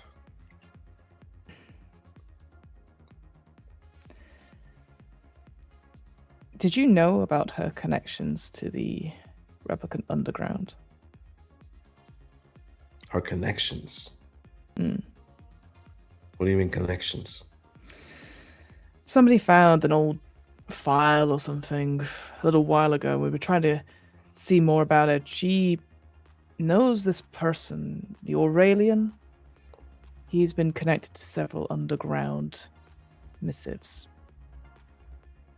Another one of your team also has connections to them. Or at least knows of them.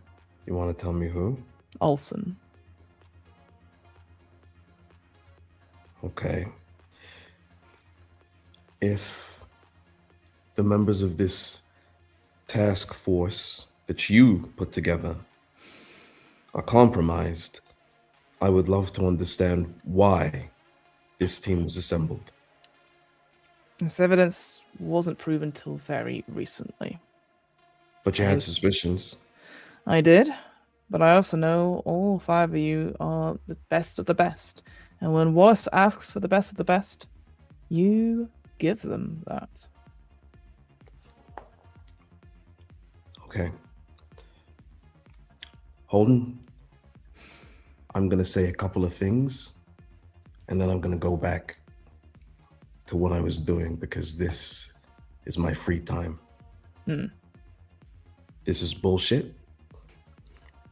Whatever this thing is that you're doing right here is bullshit. This machination, these wheels turning within wheels is bullshit. Mel is a good fucking cop and you trying to cut her early is bullshit. Her not receiving her pension is bullshit. And I'm tired of it. And then I think he just clicks off the thing. Yeah.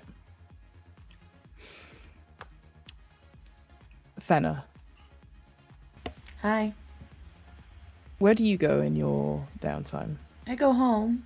I go back to my apartment. She's tired. She's not quite got the stamina. She's not normally out on the beat a lot. She is normally brought in to interrogate someone in a room. Like, that's her job. Or to go to a party.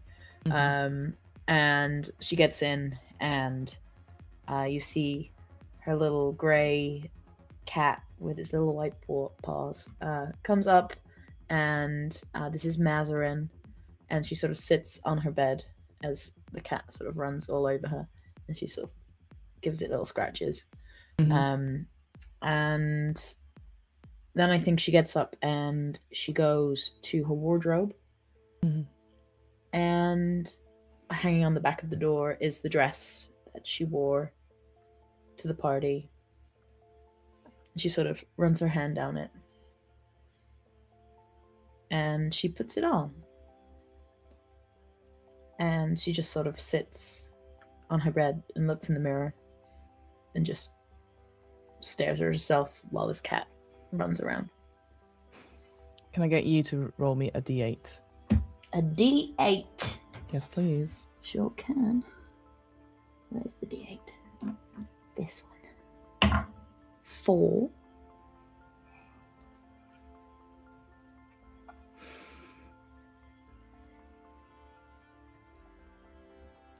You wearing this dress, and you're thinking back to that night where Sandor, you spoke, and he puts like his jacket on your shoulders. I think, what is it that you remember most? What is Fenna feeling in that moment that you are recalling at this point? She's remembering the feeling of feeling anything, but mostly being taken cared of. Being taken cared of. That's the way you say that. Sounds weird with an American accent. Someone taking care of her. Yes. There we go. Yes. Being taken care of. Being taken care of. Care Yeah. Care of. I think you've taken care of. Taken care of. Thank you, everyone. Sorry, grammar. We're back to the Meisner. I'm being taken care of. You are being taken care of. Yes. Yeah, and just that feeling of feeling connected to someone who genuinely wanted to get to know her, not because of what she could do for them, but just because he wanted to.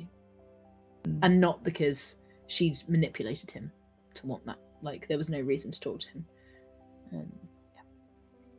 And just to check with Mel and Percy, did you upload that information about Sarah Tyrell, the Stayline scan, to the rest of the people? Yeah, I think we've always uploaded everything. Yeah. That's we're straight down the middle. That's yes, absolutely. Yeah, imagine not uploading key evidence. It'd be weird. I know. No one would do that. No one would do that. I think for you, Fenna, you're thinking about that connection, someone taking care of me. And you're also thinking about this image that was found in Leia's apartment and how, it is of somebody very similar to this young girl that you met at the library and at the lab, and that idea of being taken care of. And I think that's when you're sort of hitting on it a little bit. You're thinking back to why does Leia have a scan or an image of someone that looks like a young girl by her bedside? That's something that is so close to her. That's what first thing you'd see at night, last thing first thing you see in the morning, last thing you see at night. And then you think about where Sarah Tyrell was, and Lilith Tyrell and memories. Mhm. And I think that's when you think it's like, there's definitely, it's too coincidental. Lilith Tyrell must have made Leia's memories, and whatever's in that memory is connected to Sarah Tyrell. Yeah.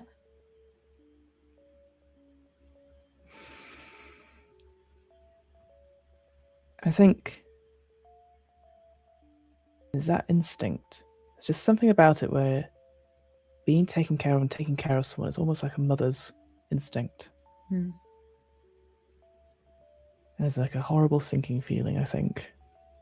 Where is Leah right now?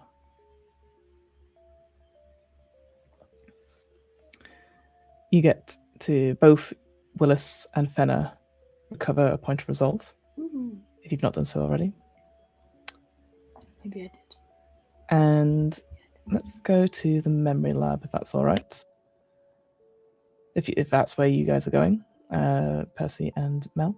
You rock up in your spinner, and as I think you recognize the place. Obviously, this warehouse that you've been, certainly Mel has been a couple of hours before. There is holotape all around the outside. The door itself is open. There doesn't seem to be any forced entry, and you can see some police officers in here. And they see you both, you flash your badges, and you come up. And the first thing you'll see is the receptionist, Terry, is on like one of the little couches in the waiting room. Looks like he was shot in the shoulder, and they're talking to him, but he's like struggling to like, yeah, sorry, not shot like Sandor. Sorry, I'll make that clear. Shot in the shoulder, struggling to speak. Like clearly is something has hit a particular sensitive nerve. And the police officers ushers you up to the memory lab. The memory lab itself, all the lights are on compared to when you last saw it, Mel. And the first thing you see is a scene of devastation. You can see where Lilith's computer has been ripped off and broken down. There's glass everywhere. There's still a few bits and pieces. That the helmet that she had on is off to one side, as if like on a tray somewhere, but look like it's been picked over. But you both see the body of Lilith Tyrell on the floor, covered in blood.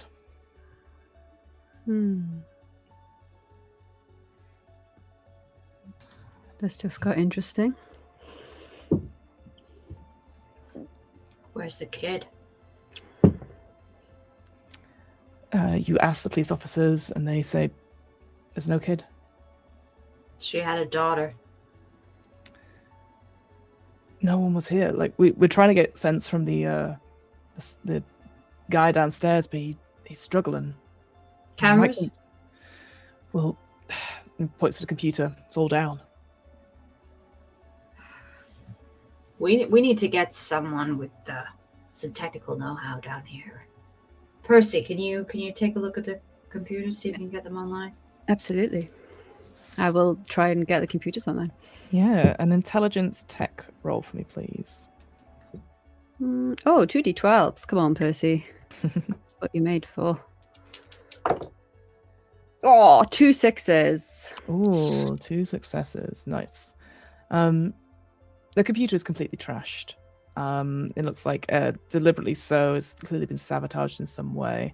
But you look and see the memory designer helmet.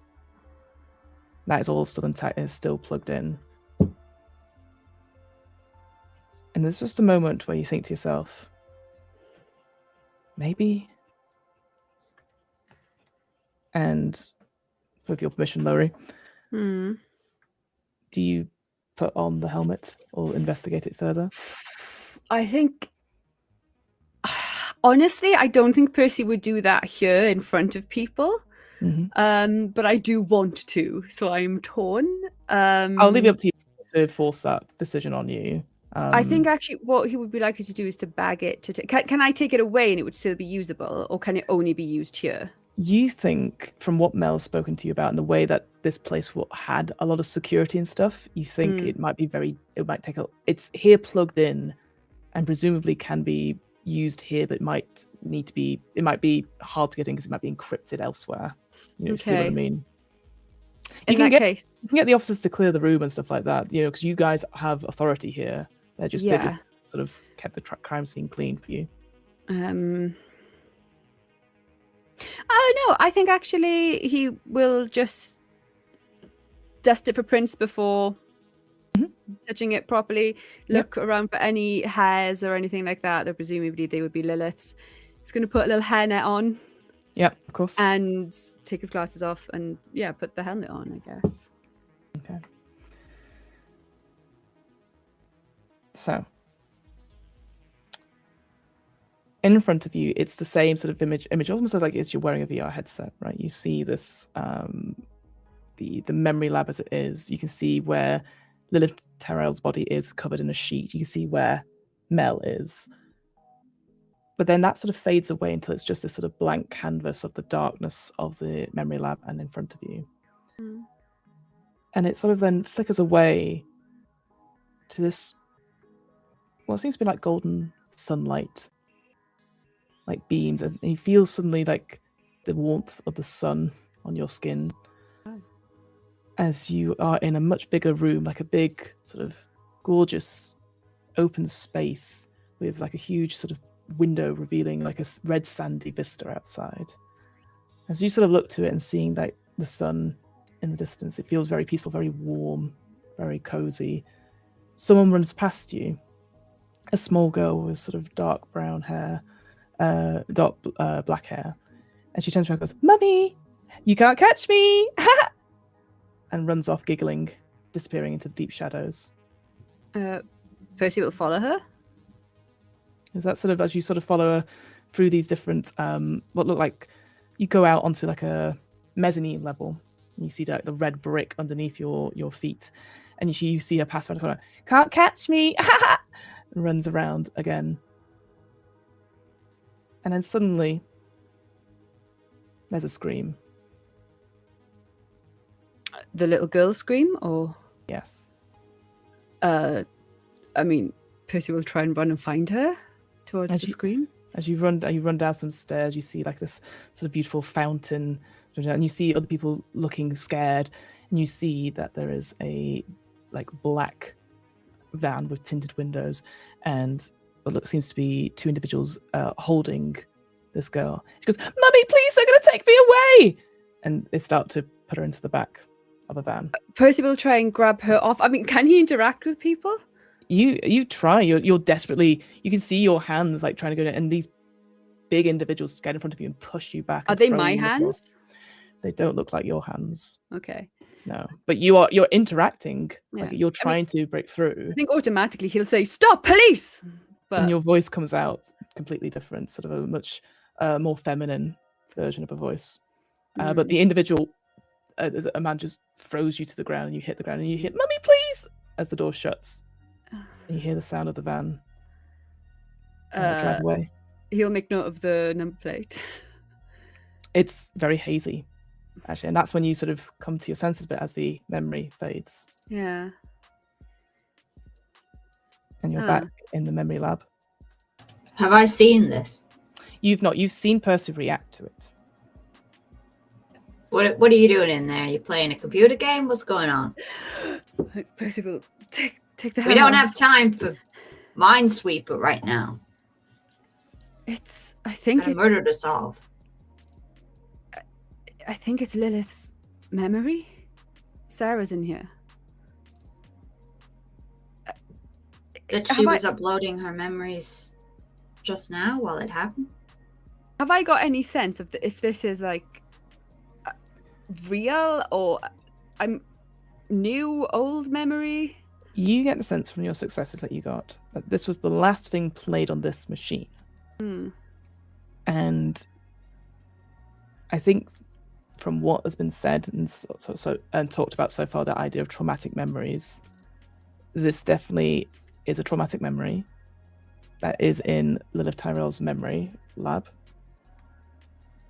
involving an individual that looks like her daughter. Percy's gonna make a leap. Sarge, I think this might be. Maybe this is Leia's memory, or the memory that she was given. Do you want to see it? Yeah, I'll have a look at it. Yeah, Percy will wince because you haven't got a hairnet on, but Hands go over all the visors, and you press the loudness, the volume up a little bit. Yeah, I can't hear it. Turn it up. Put it on speaker mode, and the same scene plays out verbatim. Whether Mel, you try anything or you just stop and watch, you are actually, if you even just stay still, you feel your vision moves along, so you see every part of this exactly how Percy did.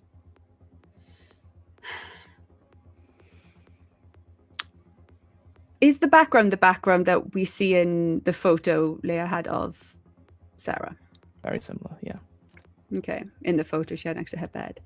Is there any? Can we identify where this is? You get the sense that if this is a memory, it's probably been created, so it might not exist anywhere. But that connection between Leia, Lilith, and Sarah comes from this memory. Sarge, was Sarah this age when you met her earlier today? Yeah. Yeah, roughly.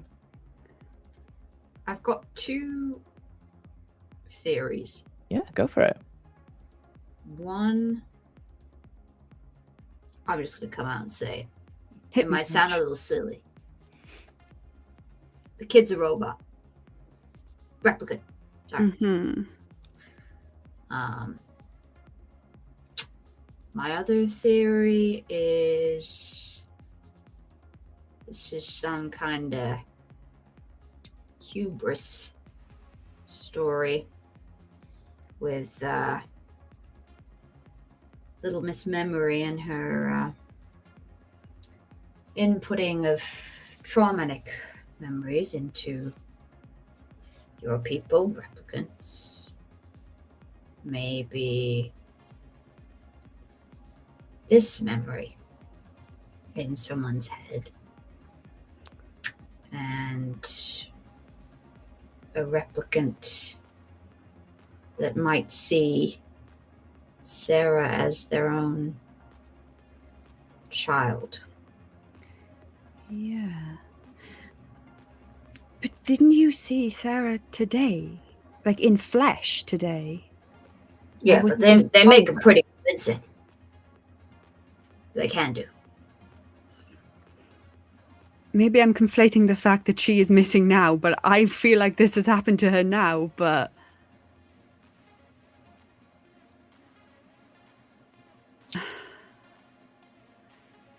Can I check the body? Does it look like she was shot by the same kind of gun that shot? You lift up the you lift up the sheet and it's the same bullet. And in the memory,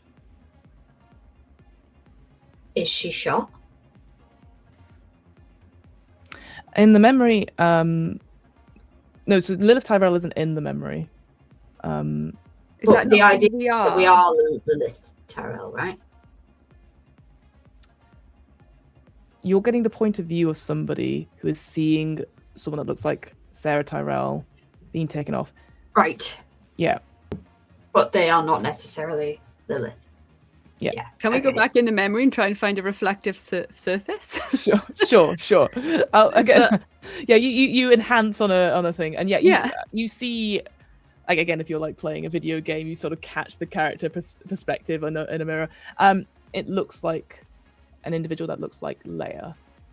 Okay. So that 20-year Younger. person, not necessarily Lilith. Oh, so this isn't what just happened. This is something else entirely that happens to be mirroring.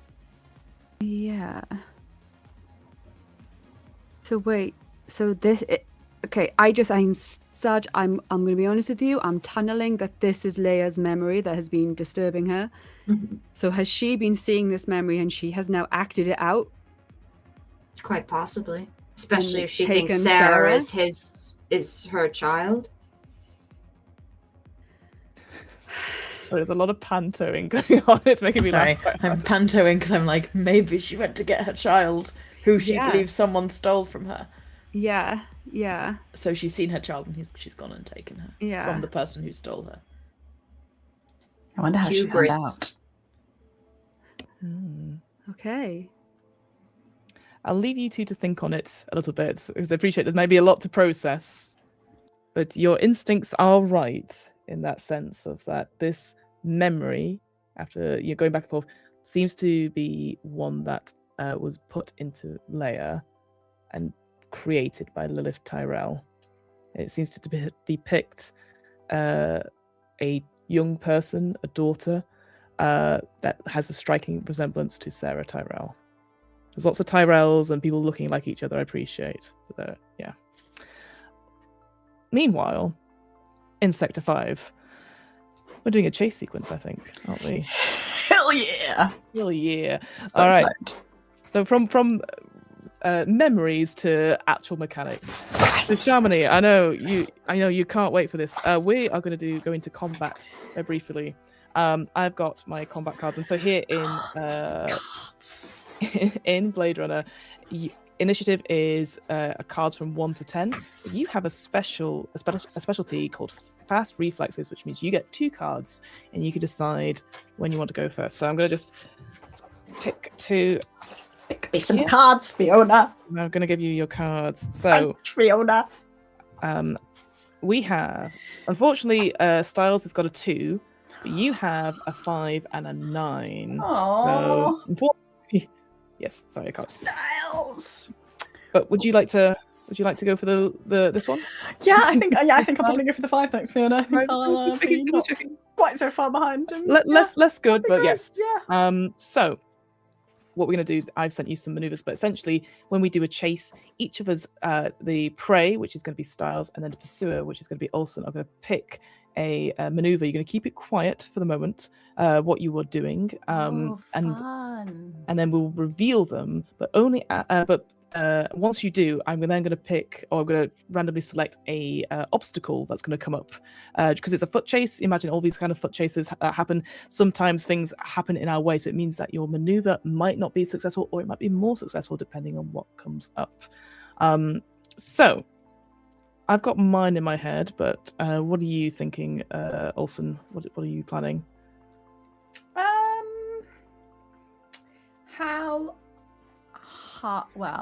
How high up am I? I feel like it's like at least a couple of stories, this building that I'm on the roof of. Let's say you're on. Well, you're not too high. I think you quickly got up here, so you're not necessarily wasn't too on the roof, long. but you're on the some fire escape. But you can easily get down and you can Yeah. go across the. I'm thinking cinematically. This guy is running for the end of the alleyway, and you're sort of coming alongside him, but you're up high and you're slowly getting yourself down. That's what I was thinking. But I'm happy to hear your thoughts. I would like to. So I've got a slight disadvantage right now, is that he can sort of run in a straight line, and I'm going to come to the end of the block, as they say in America. I know the terminology. Yeah. And run out of roof. So I would like to, running in his direction, see another fire escape. I would like to run, hop down, and use that to jump down onto it, and then try and jump onto him. Nice. From above. I like that. So you're pursuing this person. He's also fleeing. So I'm going to ask you to do for me a mobility check and agility mobility, please. Agility mobility. Okay. Okay, yes, right. I have some dice that represent how I do that. What are you rolling?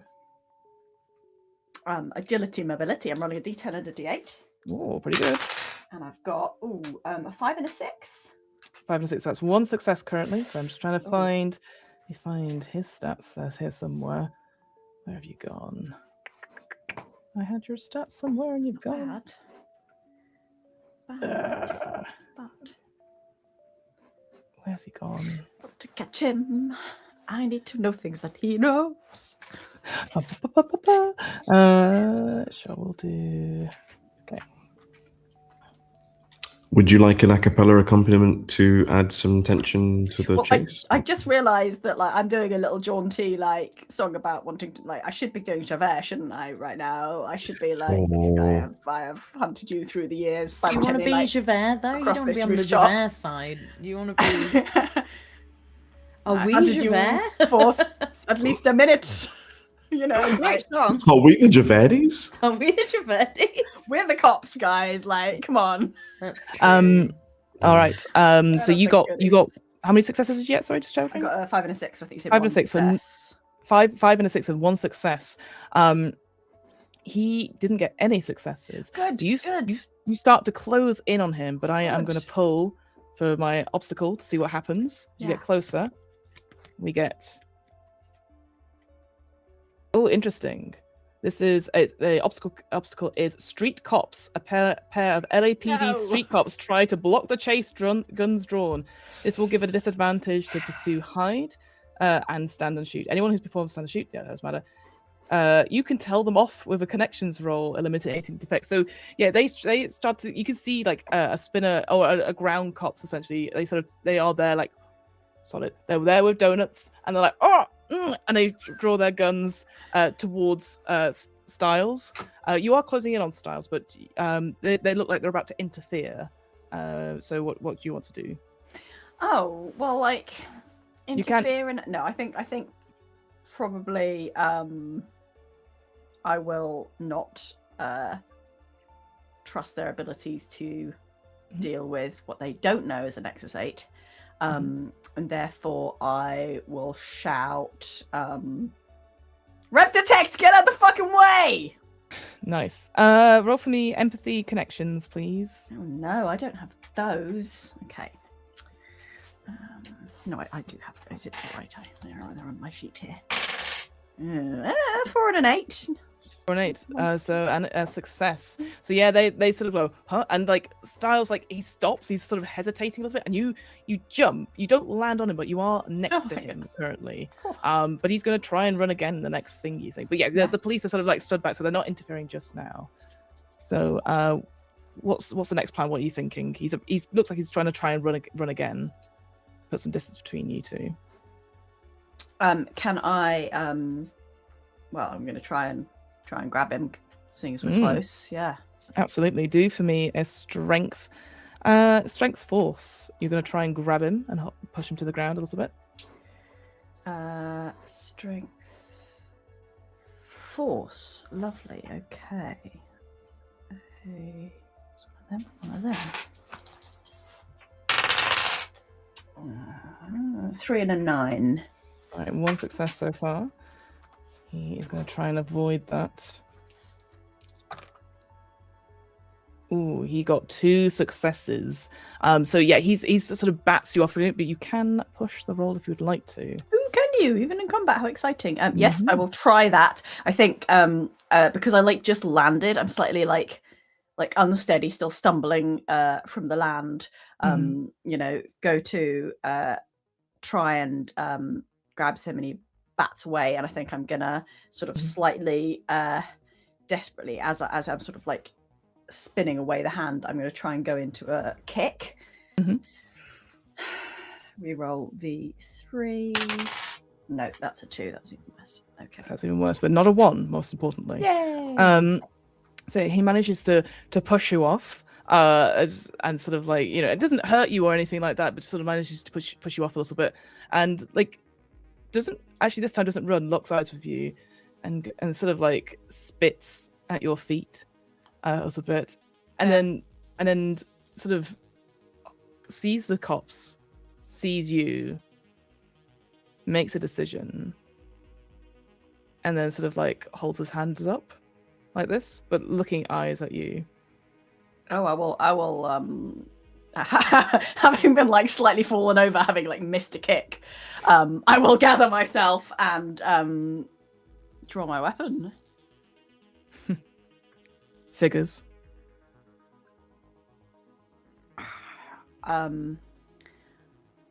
I will I will try and cuff him.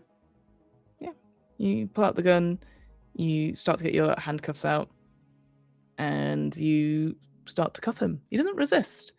It's as if like something about it is just like he's had a thought of something, and as you sort of cuff him, he sort of goes, "I can tell you all about what happened at the snake pit. If that's helpful to you." Yeah, that'd be great. Thank you. I'm gonna like wave off the other cops. Mm-hmm. And okay, all under control here. Thank you for your assistance. And the cops sort of like, "All right, do you need us to call it in?" No, I got it. Don't worry about it. All right. And they sort of get into their ground car and leave, leaving you and this individual Styles in the street. Nowhere to go and a motorbike somewhere a long way away with some flowers on, maybe. Let's Do you not Yeah, have like- backup? I got loads of backup. Backup.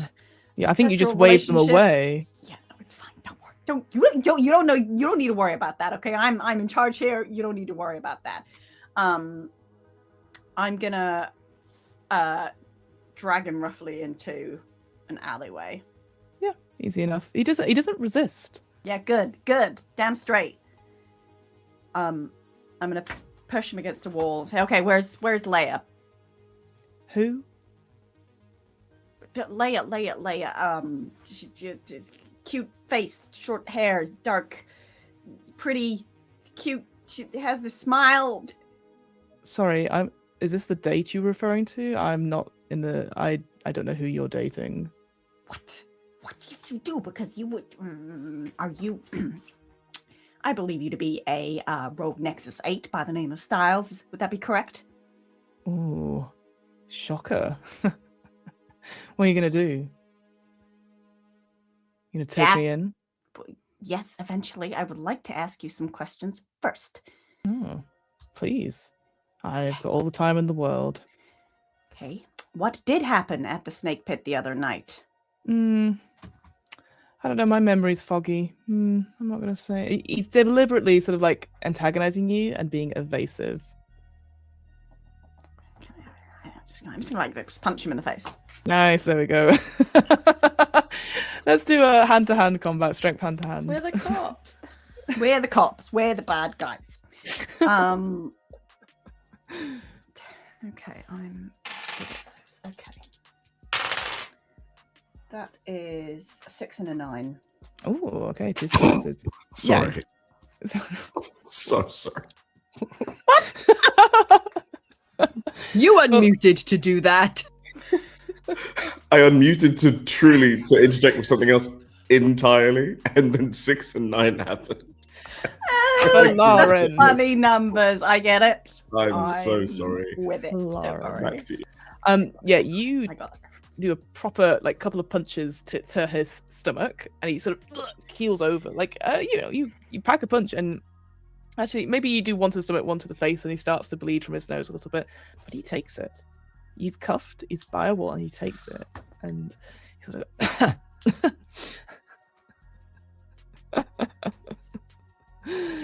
What's funny? You guys are all alike. Can't get what you want. Yeah, beat up someone that's already handcuffed. It's generally how it works in the LAPD. Yeah. Mm. Okay. Listen.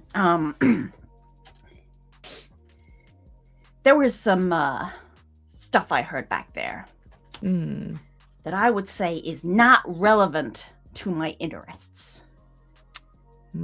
Stuff that maybe I didn't hear. Okay, about some sort of rebellion. Maybe I didn't hear nothing about that. I don't care about that. You do what you gotta do. I care about Leia, who is at the snake pit, and shot a fellow officer, possibly while defending you. I need to know where she is. I need to know if she's okay, and I need to get her back. Why do you need to know she's okay and get her back? What are you talking about? That Who is are not you a- to her? Well, no one. Actually, no one. But she is someone to me, okay? Even if it's not reciprocated. So, yeah, I'm highly motivated. I can take you in. We can bust open the whole thing. Iris knows where the safe house is. Huh? Interesting. I'm sure everyone will be very interested to hear that. Or you can tell me what I need to know now. Leave Iris out of this. I She's would innocent. like to. You gonna help me do that? She's long gone, mate. What? Where? Why? What? Where? Please continue. She's long gone. I went to the safe house, she wasn't there. Where did she go and why? I don't know. I told her to lay low for a couple of days and she didn't listen. But even if I did know, I wouldn't tell you. You're Why- scum. Just like any of the other police officers around here, you don't care about us. No. No, but I care about her. Why'd she shoot Sandor? I don't know. She said she was struggling. We were trying to get her help. She said even after being recalibrated, the memories, they were still painful. Imagine just being sent for a recalibration and still suffering those nightmares, those terrors of whatever it was inside her head. You were gonna get her help, and then she got sent back out. I was supposed to meet her that night to tell her just to run away with us. There had been a place for her. She would have been fine, but after it all happened, we took her to the safe house. And I thought she was there. I was trying to find her. She's gone. They put the same shit back in her head. Same shit that caused the problem in the first place. Yeah. She was talking about... And he goes into his... Well, he tries to go into his pocket, like, again, like from behind. And he pulls out, for Emily, this is handout Q.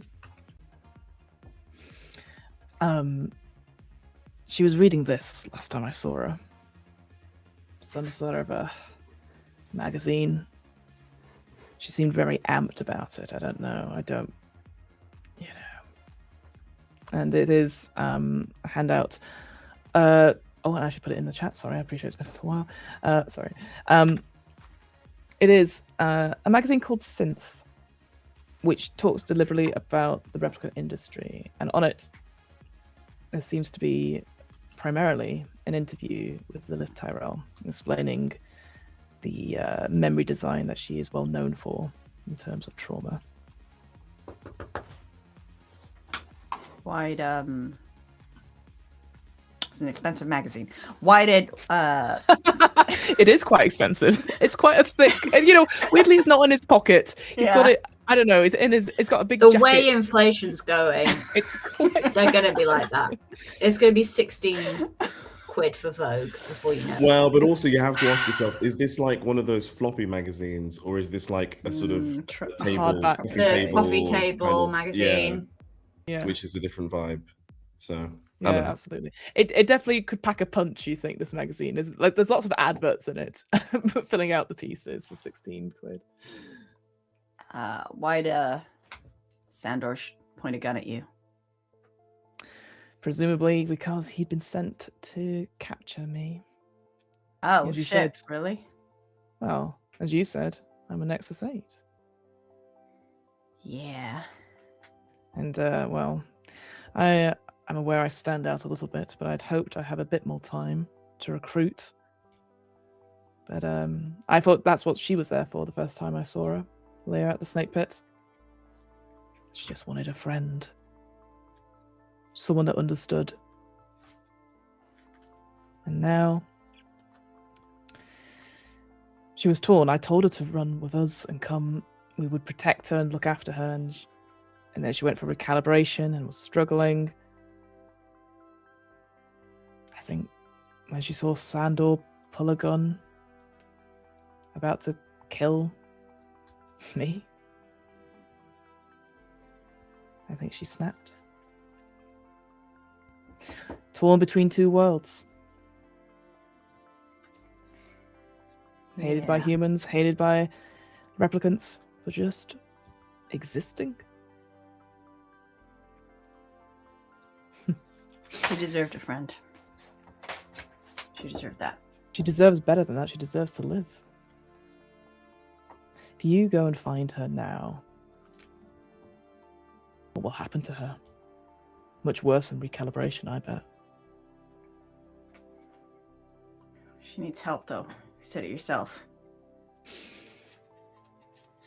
I don't know.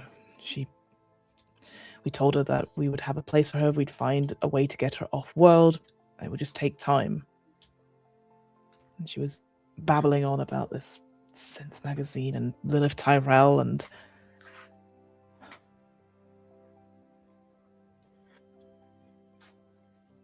Look, I don't know what your deal is. But you can take me and I don't care. You can do whatever you want, but leave Iris out of it. And leave Leia out of it. She deserves to live.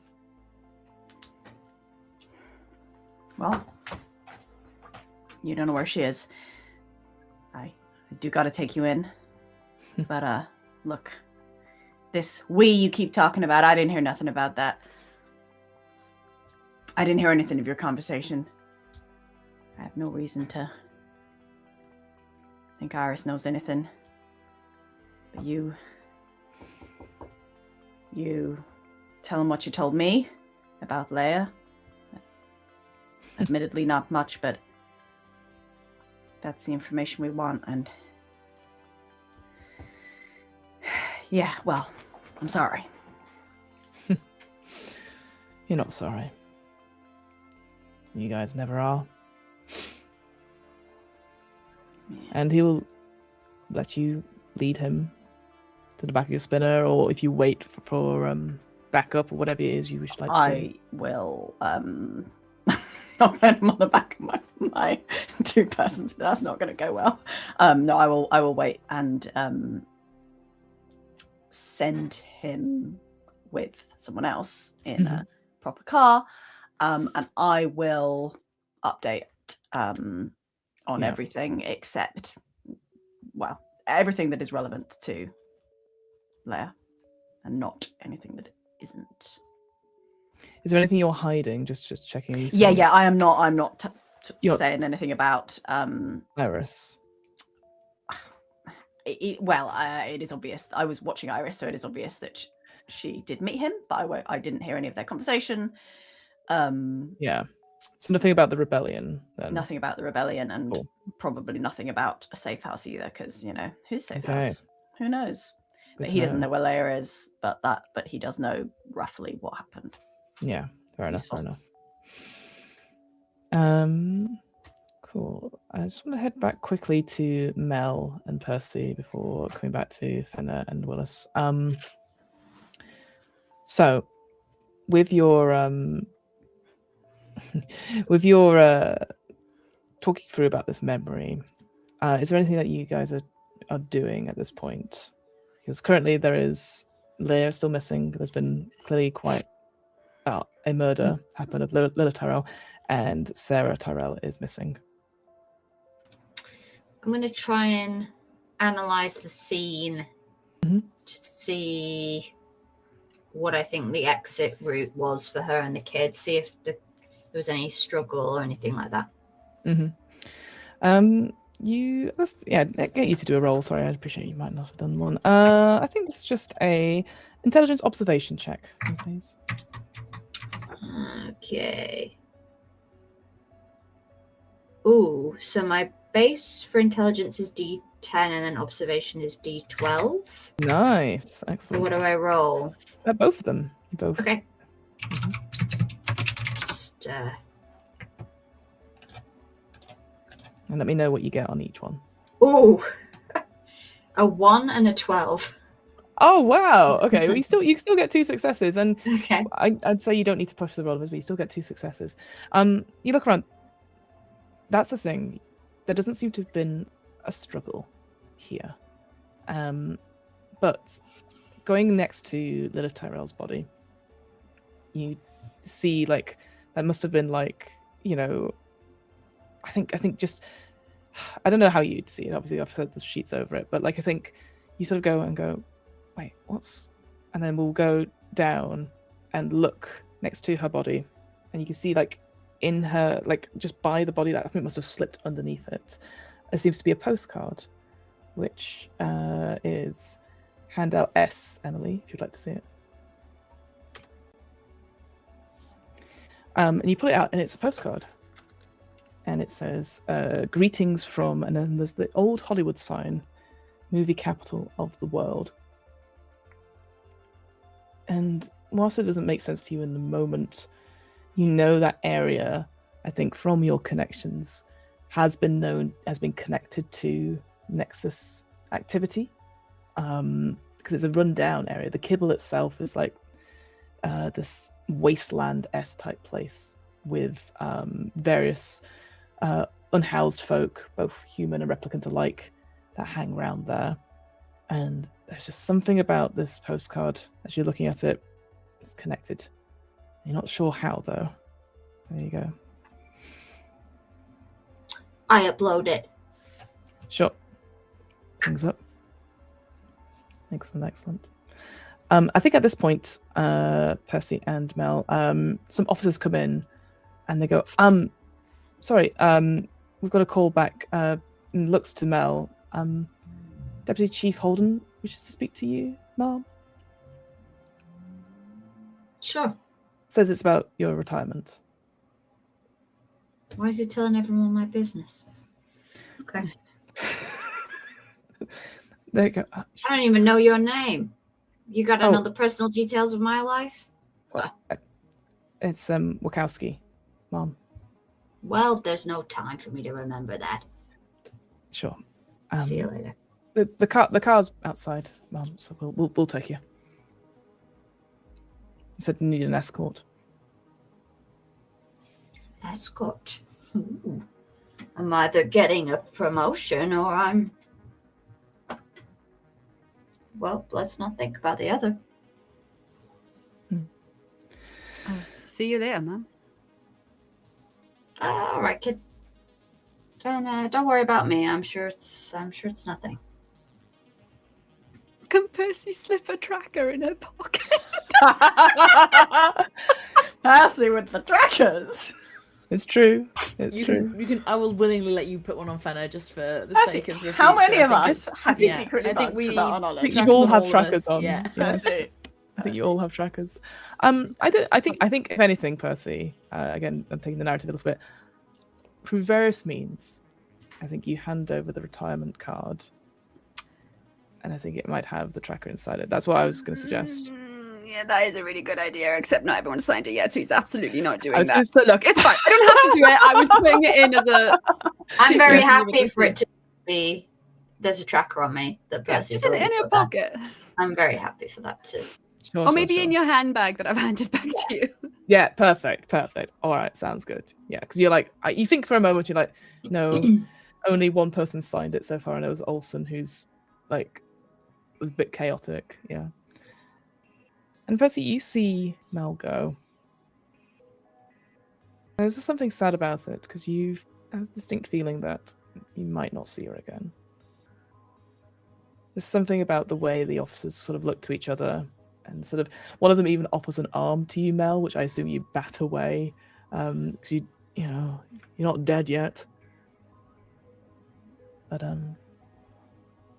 I think it's at that point, Percy, that your KI goes off again, and you look down and you can see that that's scheduled for the next shift is your own baseline test.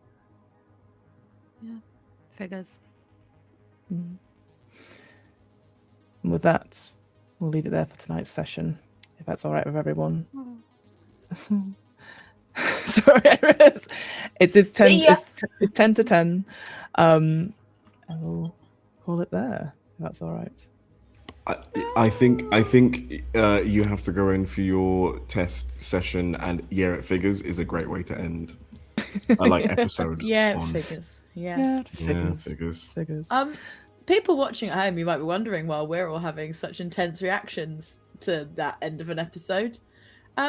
It's because we don't have Tilly from now on.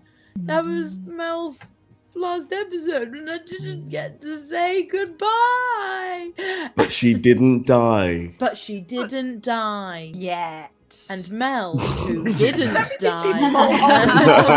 And Tiny Mel, who did not die. Did not die, but did not retire happily. There's a compromise. No, well, she's alive. She's alive It and well. showed the uncaring nature of the system, you know? Yeah. Because again, we are not the goodies. No. Not the goodies. Just Willis, eh? Wow. Willis has a, there's a method. Percy is the good. Willis is a complicated guy. What's wrong with Fenner? I think Evil vibes. we all know that Percy is the people's hero. It's Percy. Yeah, I was going to say, It's we've got Percy. Percy It's who cares Percy. about things and wants to go for pizza, whereas Fenna's currently sat at home in her old dress petting a cat. She simply had to, otherwise I No, I- couldn't do anymore. I know. But I just like the idea. The two kinds of replicants we have is like. I mean, I've been wanting Percy to have a break for a while, but Oh, amazing. And well done, team. Thank you guys so much. We'll do our quick sign off as well and leave you here because we're not here next week because obviously we've got Blood on the Clock Tower for those people who are interested in it. But let's go. We'll go to our wonderful Tilly. Tilly, thank you so much for coming and being a part of this. Where can people find you if you're on the internet? Is there anything you'd like to plug or any recommendations you have? It doesn't have to be about your work, but if it's like a TV show or a book or a movie. Recommendations. Okay. Available on YouTube is a Japanese film called Welcome Back, Mr. McDonald. And no one's ever seen it. And it's one of the best pieces of art that no one's ever seen. And it's all about storytelling and writing and wanting to be a creative person and capitalism. And it's very funny. And I think everyone here would enjoy it, and so would your lovely RPGeeks fans. So go and watch that if you want to have a nice evening. As for where you can find me, I'm on Instagram, the most evil app of all time. Not the most evil. I was going to say, it's not the most evil. It's only in the top 5. The only evil app 3. that I'm still on. Yeah. competition is tough. Yeah, true. At Till Steele on there for now. I've got a Substack now, so you can read that if you want. That's me. Thanks for having me. Someone in chat has said, not saying 911, has said they'll have to do a follow-up, and it's okay. Carol is a crypto millionaire who just passed out. I think Carol makes pots for like really She's a rich people. ceramicist. Yeah. She wanted to do pottery, right? Great. Yeah, well, she's watching the replicant Strotown. Maybe Carol Yeah, exactly. glazes them, like Mel makes them and Carol paints them. That There you makes me go. happy in my heart. I fire up the kiln. Yeah. Yes. Yeah. And then you go for a long walk and don't come back because you're in the office, you know. Mark, you are correct. Tilly is the best.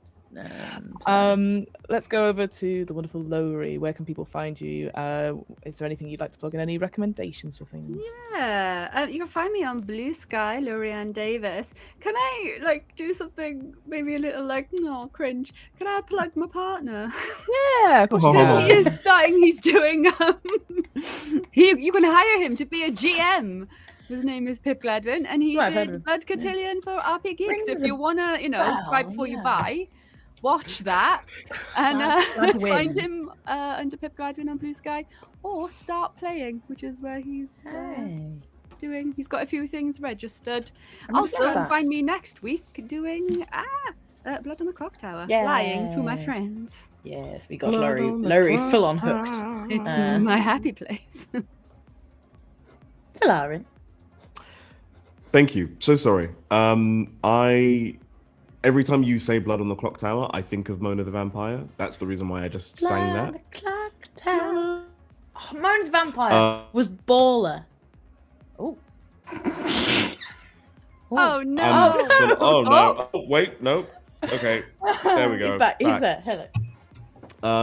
Hello everyone. I am Folarin. I have been Folarin. I've been Willis also.